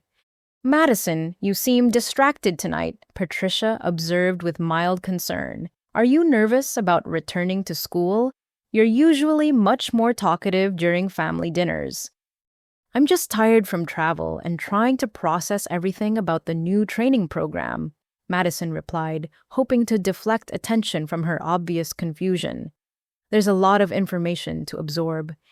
But as they moved from dinner to dessert, Madison's symptoms escalated dramatically. The room began spinning around her, and she felt like she was viewing the scene through thick glass. Her hands started trembling uncontrollably, and speaking became difficult as her tongue felt thick and unresponsive. "I don't feel very good," she managed to whisper before everything went wrong. The collapse was sudden and terrifying. Madison's eyes rolled back, her body went rigid, and she slid from her chair onto the dining room floor. Her limbs moved in jerky, uncontrolled spasms while foam appeared at the corners of her mouth. The episode looked like a seizure, but it was actually an autoimmune flare affecting her nervous system. Patricia screamed and rushed to Madison's side while Robert frantically called 911. The emergency response team arrived within minutes, finding Madison semi-conscious but unable to respond coherently to questions. Her vital signs were unstable, and the paramedics expressed immediate concern about potential neurological involvement requiring emergency intervention. The ambulance ride to Denver General Hospital was a blur of medical equipment and urgent conversations between paramedics and emergency room physicians. Madison drifted in and out of consciousness, while our parents followed in their car, both terrified and completely unprepared for this sudden medical crisis. In the emergency department, Madison was immediately connected to monitoring equipment, while physicians performed rapid neurological assessments and ordered comprehensive laboratory studies. The attending physician, Dr. Martinez, had extensive experience with autoimmune emergencies and recognized the constellation of symptoms as potentially serious systemic illness, rather than isolated neurological event. "We need a complete autoimmune panel, inflammatory markers, complement levels, and genetic testing," Dr. Martinez instructed the nursing staff while examining Madison's unresponsive form.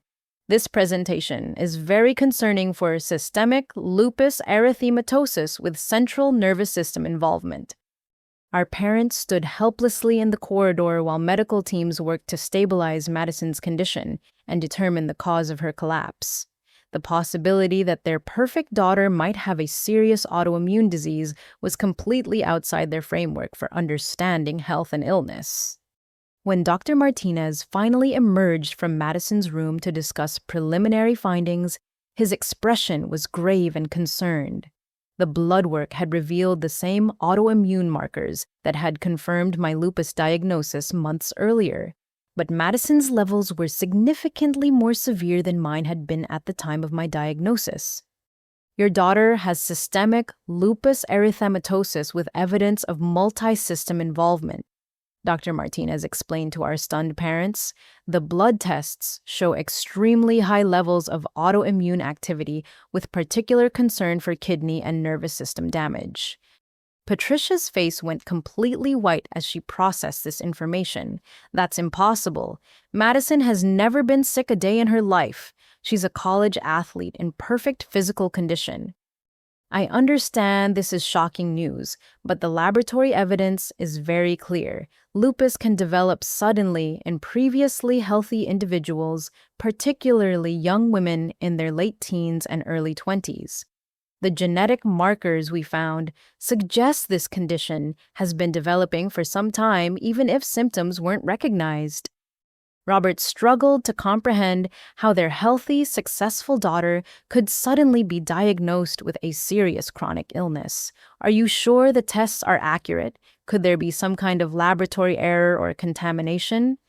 We've run the tests twice to confirm accuracy. Your daughter's condition is quite serious and will require immediate aggressive treatment to prevent further organ damage. The neurological symptoms she experienced tonight indicate that the disease is affecting her brain and nervous system. As Dr. Martinez continued explaining Madison's condition and treatment requirements, our parents were forced to confront the possibility that autoimmune diseases were real, serious medical conditions, rather than psychological fantasies or attention-seeking behaviors. The most devastating revelation came when Dr. Martinez reviewed Madison's family history and genetic risk factors for autoimmune disease development. He specifically asked whether any other family members had been diagnosed with similar conditions or had experienced unexplained symptoms over the years. Actually, doctor, our other daughter has been claiming to have lupus for several months, Patricia admitted reluctantly, but we thought it might be psychological or misdiagnosed by an out-of-network specialist. Dr. Martinez's expression became very serious as he processed this information. If your other daughter has confirmed lupus, that significantly increases the genetic risk factors and suggests we may be dealing with a familial autoimmune pattern. Siblings of lupus patients have substantially higher risks of developing similar conditions. The genetic implications meant that my diagnosis hadn't been an isolated medical error or psychological manipulation, but rather an accurate identification of heritable disease risk that Madison had also inherited. Everything our family had believed about my illness was being systematically dismantled by objective medical evidence. As Madison lay unconscious in the hospital bed, surrounded by machines monitoring her vital functions, our parents were forced to acknowledge that their perfect daughter had the same disease they had spent years dismissing as fake when it affected their other child.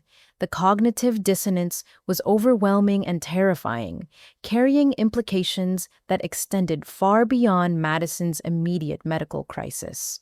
The phone call came at 11:30 that night while I was finishing my online coursework in my small studio apartment. I had been having a good day with minimal lupus symptoms and enough energy to complete assignments for my medical advocacy certification program. When I saw Patricia's name on my phone screen, my first instinct was to let it go to voicemail given our strained relationship and her ongoing refusal to accept my diagnosis. But something about a call this late at night felt urgent and potentially serious, so I reluctantly answered on the fourth ring. Patricia's voice was shaky and desperate, in a way I had never heard before, immediately alerting me that something terrible had happened. Bryn, you need to come to Denver General Hospital right away. Madison collapsed during dinner, and the doctors say she has the same condition you do. They say she has lupus. The words hit me like a physical blow, creating a complex storm of emotions that was difficult to process. Part of me felt vindicated after years of dismissal and skepticism, but a larger part was genuinely horrified that Madison might be facing the same suffering I had endured. Despite our complicated relationship, I didn't want my sister to experience the pain and isolation that had defined my illness journey. What happened? Is she okay? I asked while grabbing my keys and jacket, already heading toward the door. She had some kind of seizure during dinner and couldn't wake up properly. The emergency room doctor ran blood tests and says her immune system is attacking her body.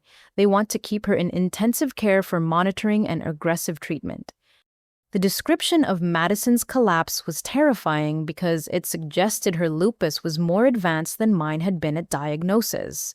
Central nervous system involvement was a serious complication that could cause permanent damage if not treated immediately and aggressively. I'll be there as soon as I can. Have they started treatment yet? They're giving her high-dose steroids and some other medications through IV, but Bryn, they also said something about needing a bone marrow match if the treatment doesn't work fast enough. They mentioned family members being the best potential donors. The implication was clear without being explicitly stated. After years of dismissing my illness and refusing to acknowledge my suffering, our family suddenly needed something that only I could potentially provide. The irony was devastating, but not entirely surprising. The drive to the hospital gave me time to process the emotional complexity of this situation. For years, I had fantasized about a moment when my family would be forced to acknowledge that my illness was real and their dismissal had been wrong. But now that it was actually happening, I felt no satisfaction or vindication, only sadness about the suffering that could have been prevented with earlier understanding and support. When I arrived at the intensive care unit, I found our parents sitting in the waiting area, looking completely devastated and confused.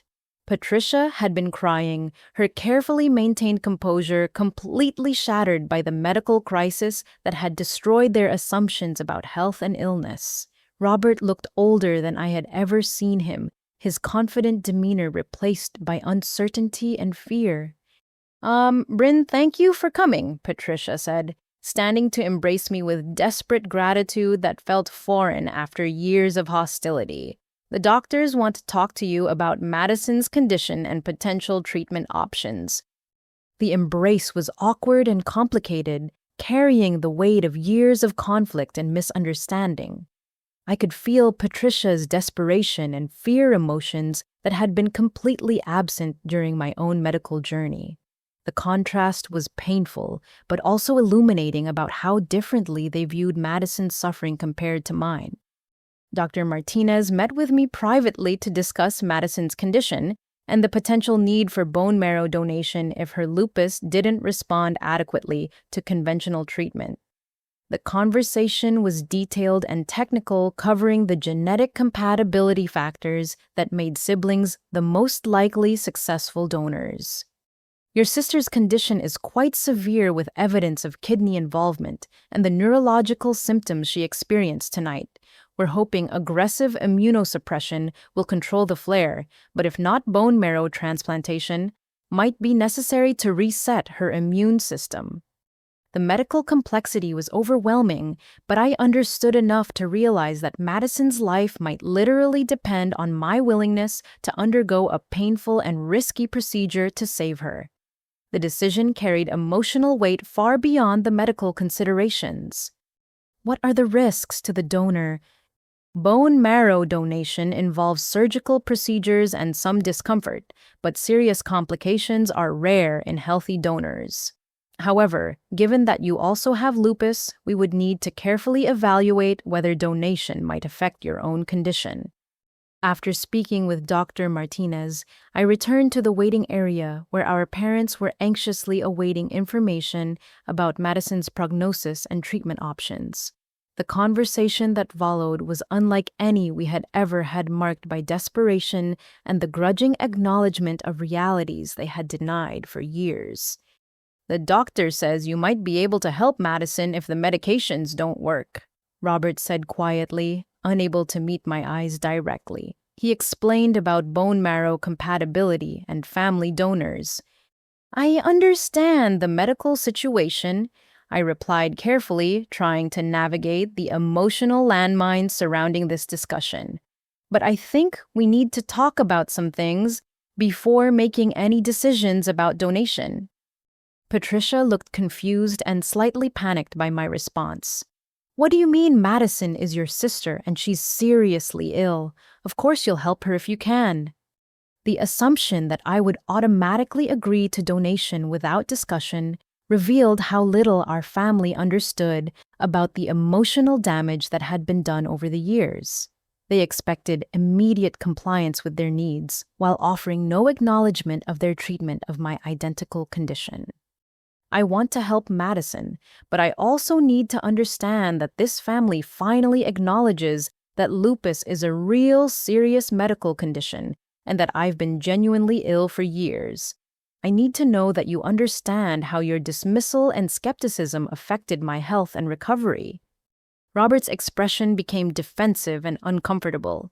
This isn't the time for rehashing old disagreements, Bryn. Madison needs help, and those other issues can be discussed later. Actually, this is exactly the time to address those issues. You're asking me to risk my own health to save Madison from the same disease you insisted I was faking. I think some acknowledgement of what happened is appropriate before moving forward. The conversation continued for another hour, with our parents gradually being forced to confront the reality that their treatment of my illness had been wrong and potentially harmful. The process was painful and incremental, marked by defensive justifications and reluctant admissions rather than genuine understanding or apology. But as Madison's condition remained critical and the possibility of needing bone marrow donation became more real, our parents had no choice but to engage with my concerns if they wanted my cooperation in saving their favorite daughter's life. For the first time in years, I held the power in our family dynamic, and how I chose to use that power would determine not only Madison's medical future, but the possibility of rebuilding relationships that had been damaged by years of denial and dismissal. The next 72 hours in the hospital were a strange suspension of normal time and relationships. Madison remained in intensive care while doctors worked to control her lupus flare with aggressive medications, and our family was forced to confront years of dysfunction and denial in the sterile environment of medical crisis. I spent most of my time in Madison's room watching her unconscious form surrounded by monitors and IV lines. She looked fragile and vulnerable in a way that was completely unlike her usual vibrant energy. The contrast between her current condition and the athletic confidence she had always projected was heartbreaking regardless of our complicated history. During her brief periods of consciousness, Madison was confused and disoriented from the neurological effects of her lupus flare. She would struggle to focus her eyes or form coherent sentences, creating moments of terror when she couldn't recognize family members or remember basic information about herself. "Where am I?" she whispered during one lucid moment when I was sitting beside her bed. "Why can't I think clearly? Everything feels fuzzy and disconnected." "You're in the hospital, Madison. You have lupus, and it's affecting your brain right now. The doctors are giving you medication to help control the inflammation." I kept my voice calm and reassuring despite my own fear about her condition. "Lupus, but that's what you have. I don't understand how this happened." Her voice was weak, but carried genuine confusion about finding herself with the same illness our family had dismissed for years. "Sometimes these diseases run in families. The doctors think we both inherited genetic risk factors that made us susceptible to autoimmune problems." Madison's eyes filled with tears as she processed this information. "Bryn, I'm so sorry. We didn't believe you. I didn't believe you. I said terrible things about you being lazy and making excuses." The apology was something I had wanted to hear for years, but receiving it while Madison was critically ill made it feel hollow and desperate rather than meaningful. I appreciated her acknowledgement, but forgiveness would require more than deathbed confessions prompted by personal crisis. "We can talk about all of that when you're feeling better," I said gently. "Right now, you need to focus on getting well." Our parents were struggling with their own emotional reckoning in the hallway and waiting areas. Patricia had been crying intermittently for days, overwhelmed by guilt about her treatment of my illness and terror about Madison's prognosis. Her carefully maintained composure had completely cracked under the weight of seeing her perfect daughter reduced to confused vulnerability. "I don't understand how this happened," she said to me during one of our awkward conversations in the hospital cafeteria. "Madison has always been so healthy. She's never had medical problems like yours."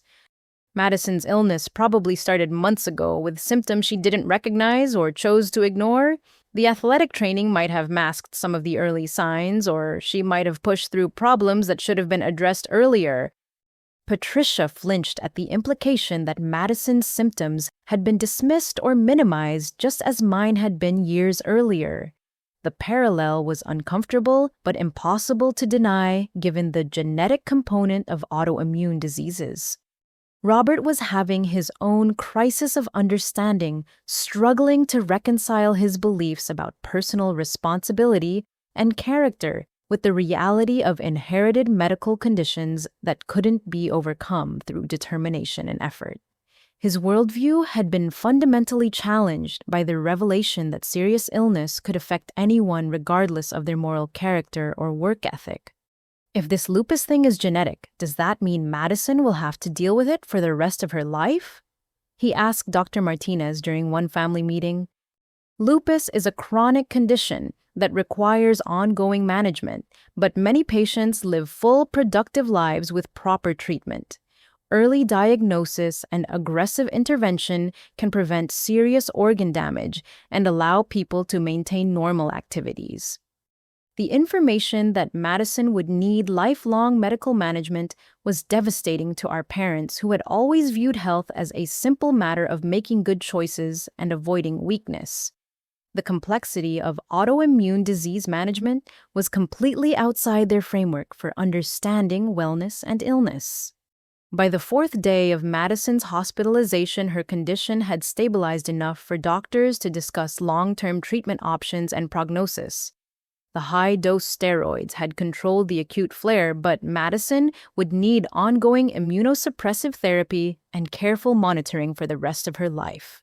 More immediately concerning was the possibility that standard medications might not be sufficient to prevent future flares and organ damage. Dr. Martinez explained that some lupus patients required bone marrow transplantation to reset their immune systems when conventional treatments failed to provide adequate control. We won't know for several weeks whether Madison's response to current medications will be sufficient for long-term management, he explained during a family conference. If her disease proves refractory to standard treatments, bone marrow transplantation might be necessary to prevent progressive organ damage. The conversation inevitably returned to my potential role as a donor, with our parents looking at me with desperate hope and barely concealed expectation. The assumption that I would automatically agree to donation continued to ignore the emotional work that needed to be done before I could consider such a significant commitment. I need some time to think about the donation decision, I said carefully.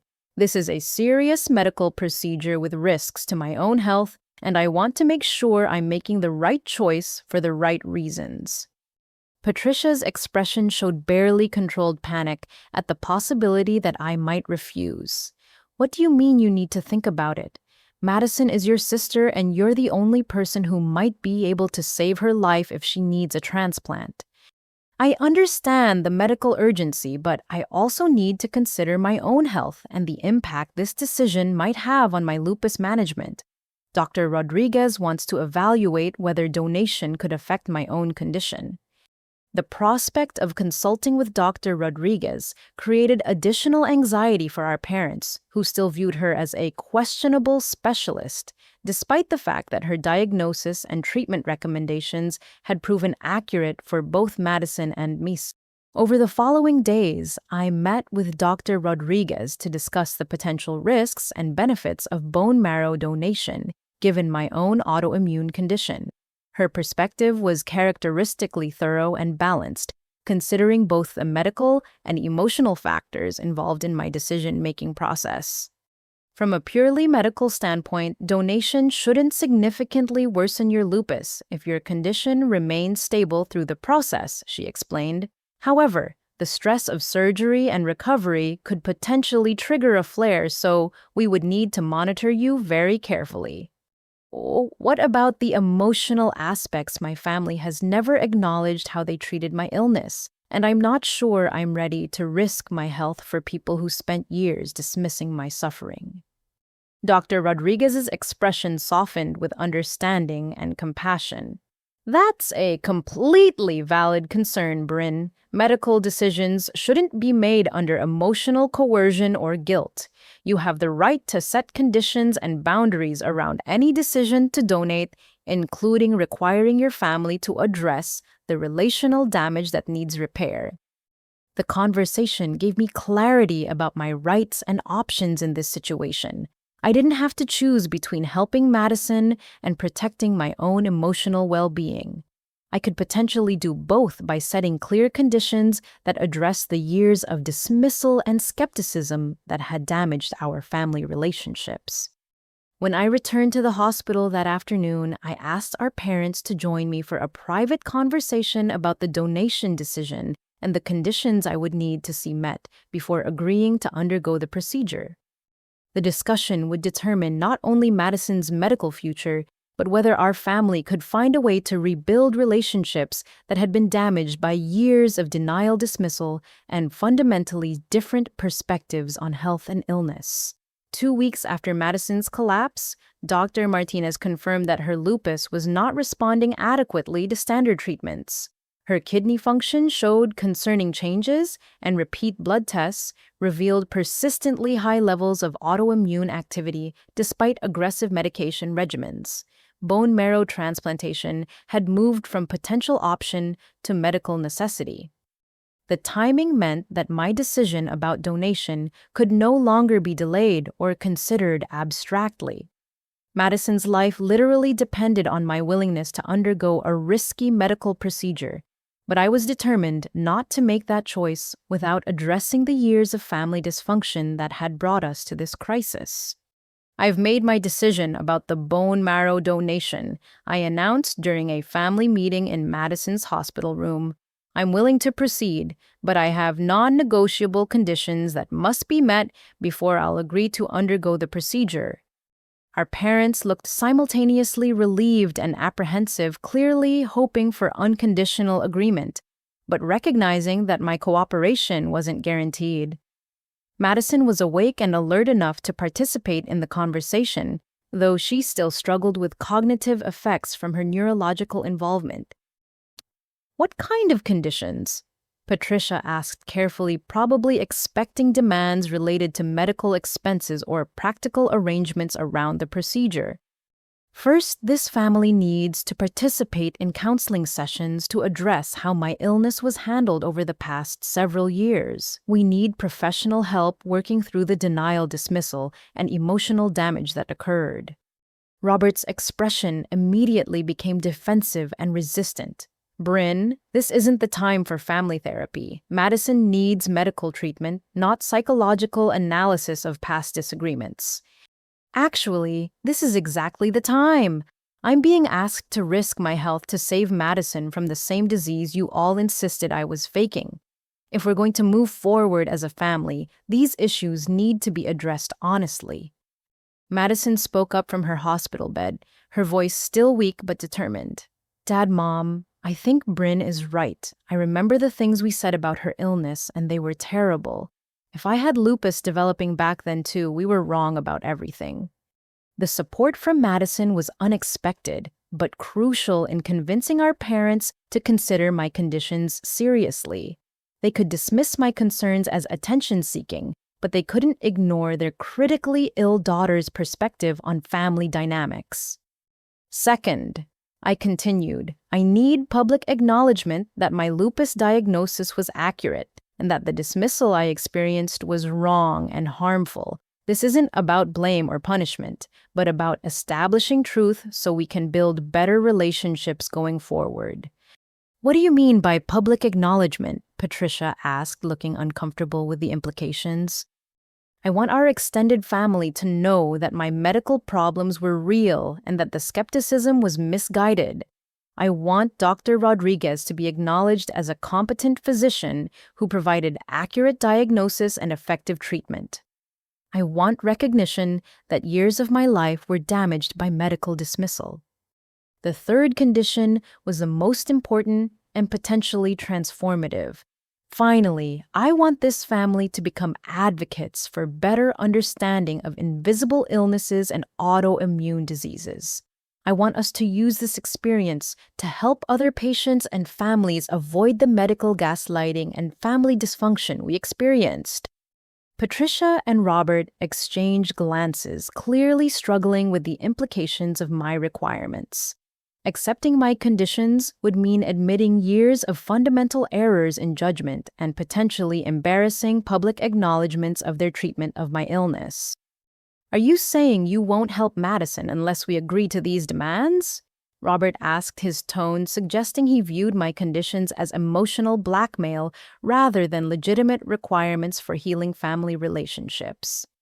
I'm saying I won't help Madison unless this family commits to doing the work necessary to rebuild trust and prevent future damage. The donation is a medical procedure, but the relationship repair is equally important for everyone's well-being. Madison struggled to sit up in her hospital bed, clearly wanting to participate more actively in the discussion, despite her physical limitations.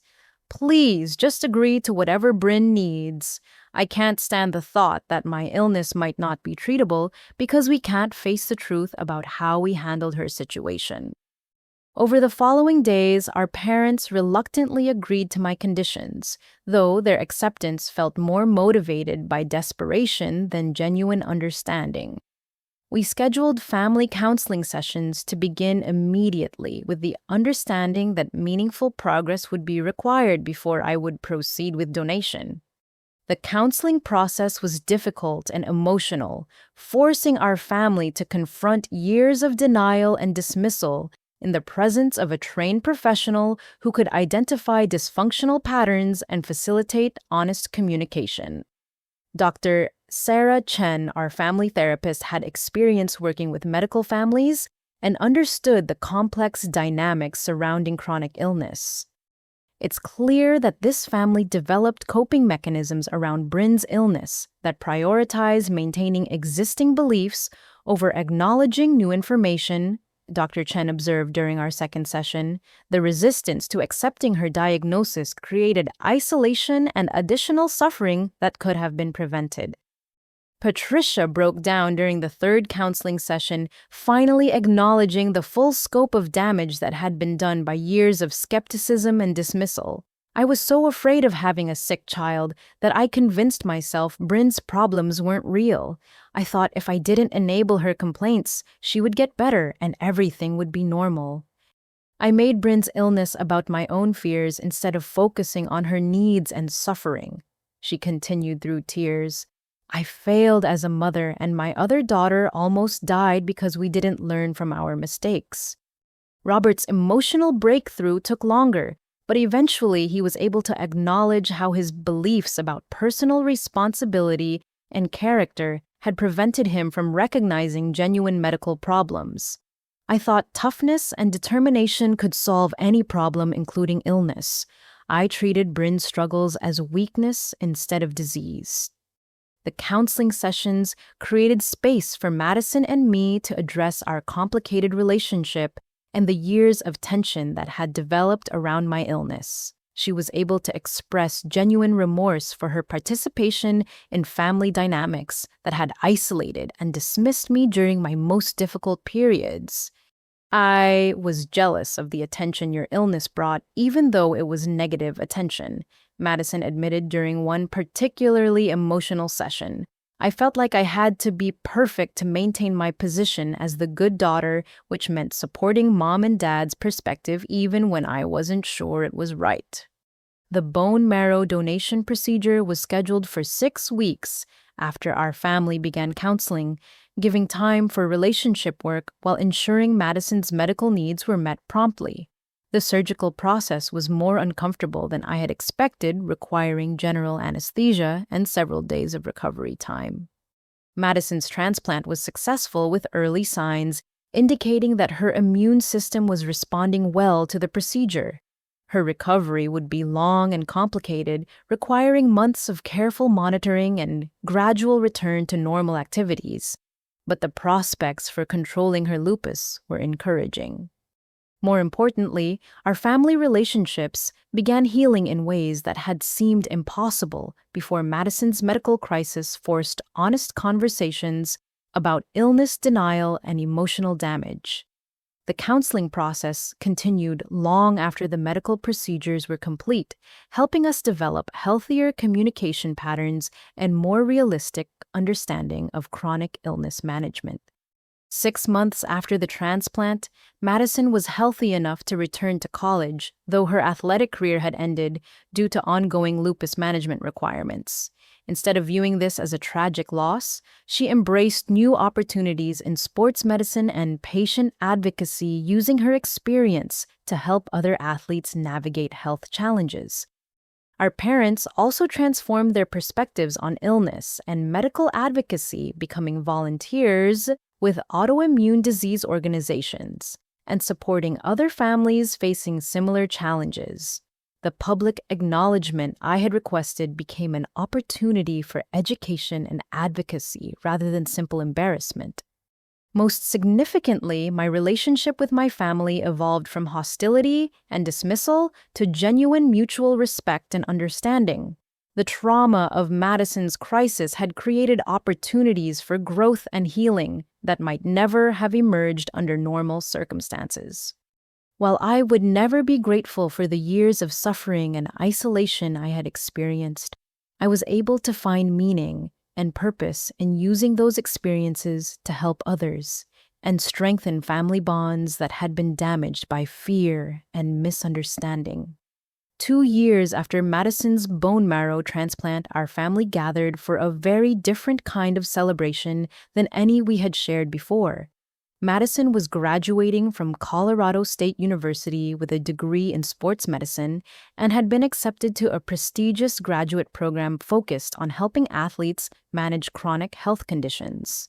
Her lupus was well controlled, and she had found new purpose in turning her medical experience into a career helping others.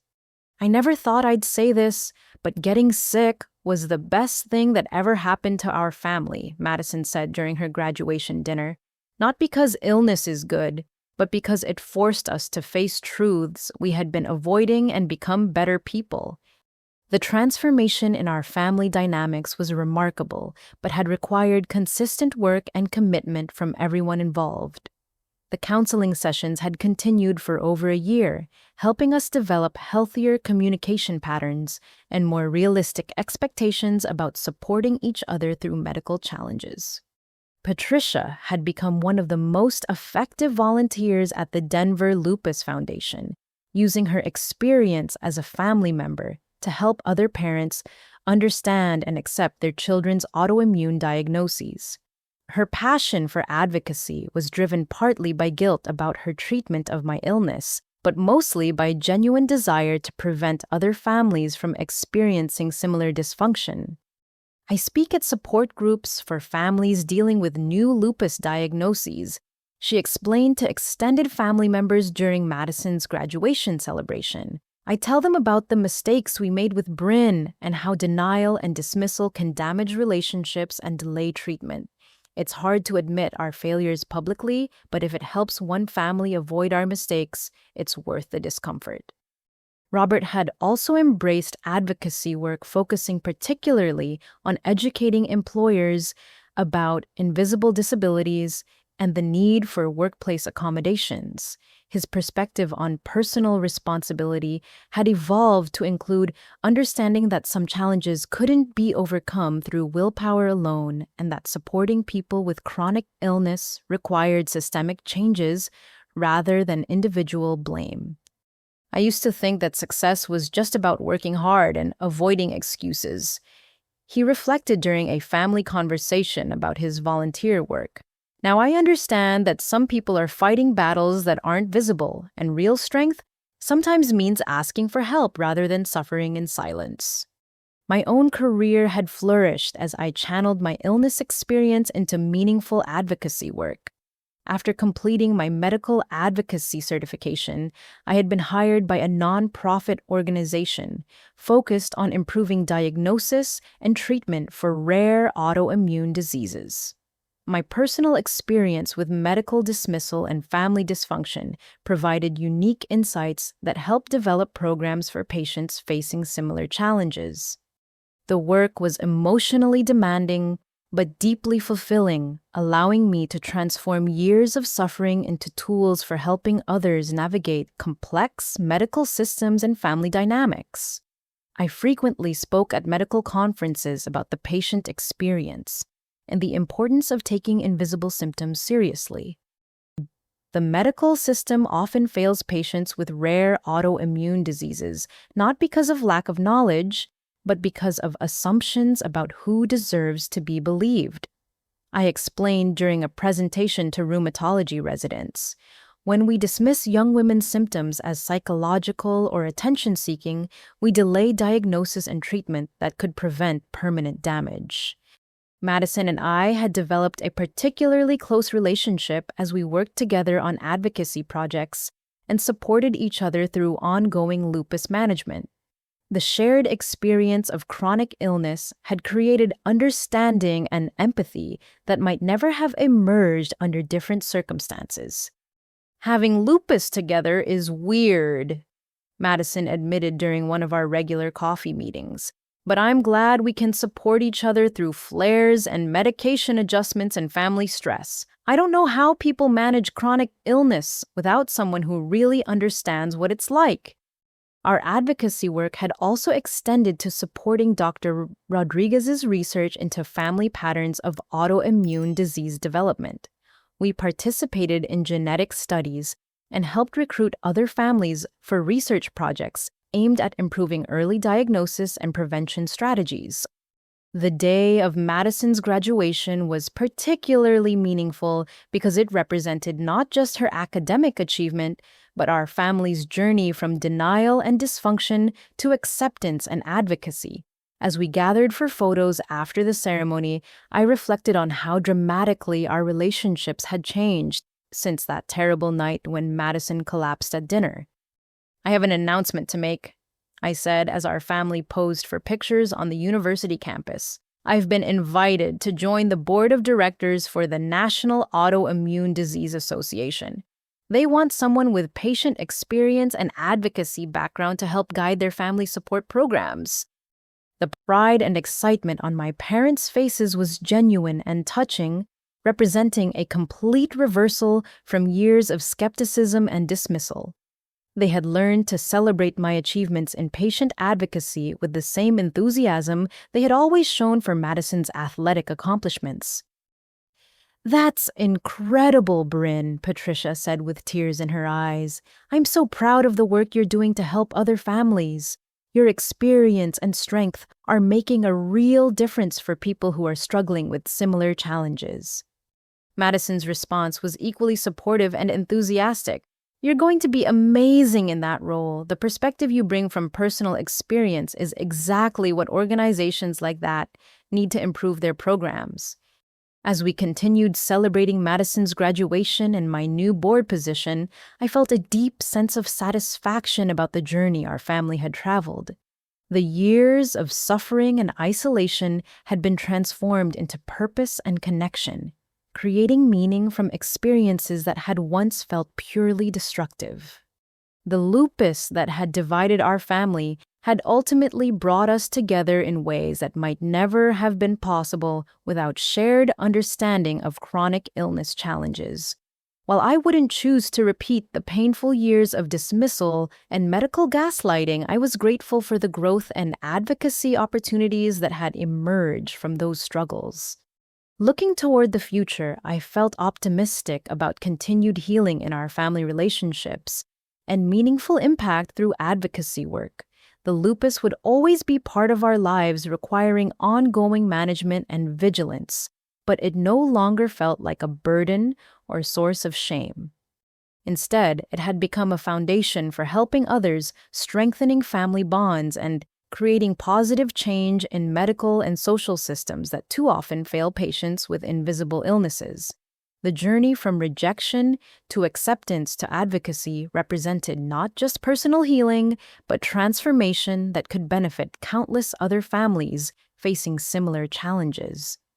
Have you or someone you know ever struggled to get family members to understand an invisible illness or chronic condition? What steps do you think families should take when facing medical uncertainty and conflicting opinions? I'd love to hear your thoughts and experiences in the comments below. If this story resonated with you, please consider giving it a like and subscribing for more content about family dynamics, medical advocacy, and finding strength through difficult circumstances. Sharing these stories helps raise awareness about the challenges faced by people with autoimmune diseases and the importance of family support during medical crises. Thank you for listening to my story, and I hope it provides hope and understanding for anyone dealing with similar challenges. Remember that your symptoms and experiences are valid, and you deserve medical care and family support, regardless of how invisible your illness might be. Keep advocating for yourself and seeking answers because your health and well being matter.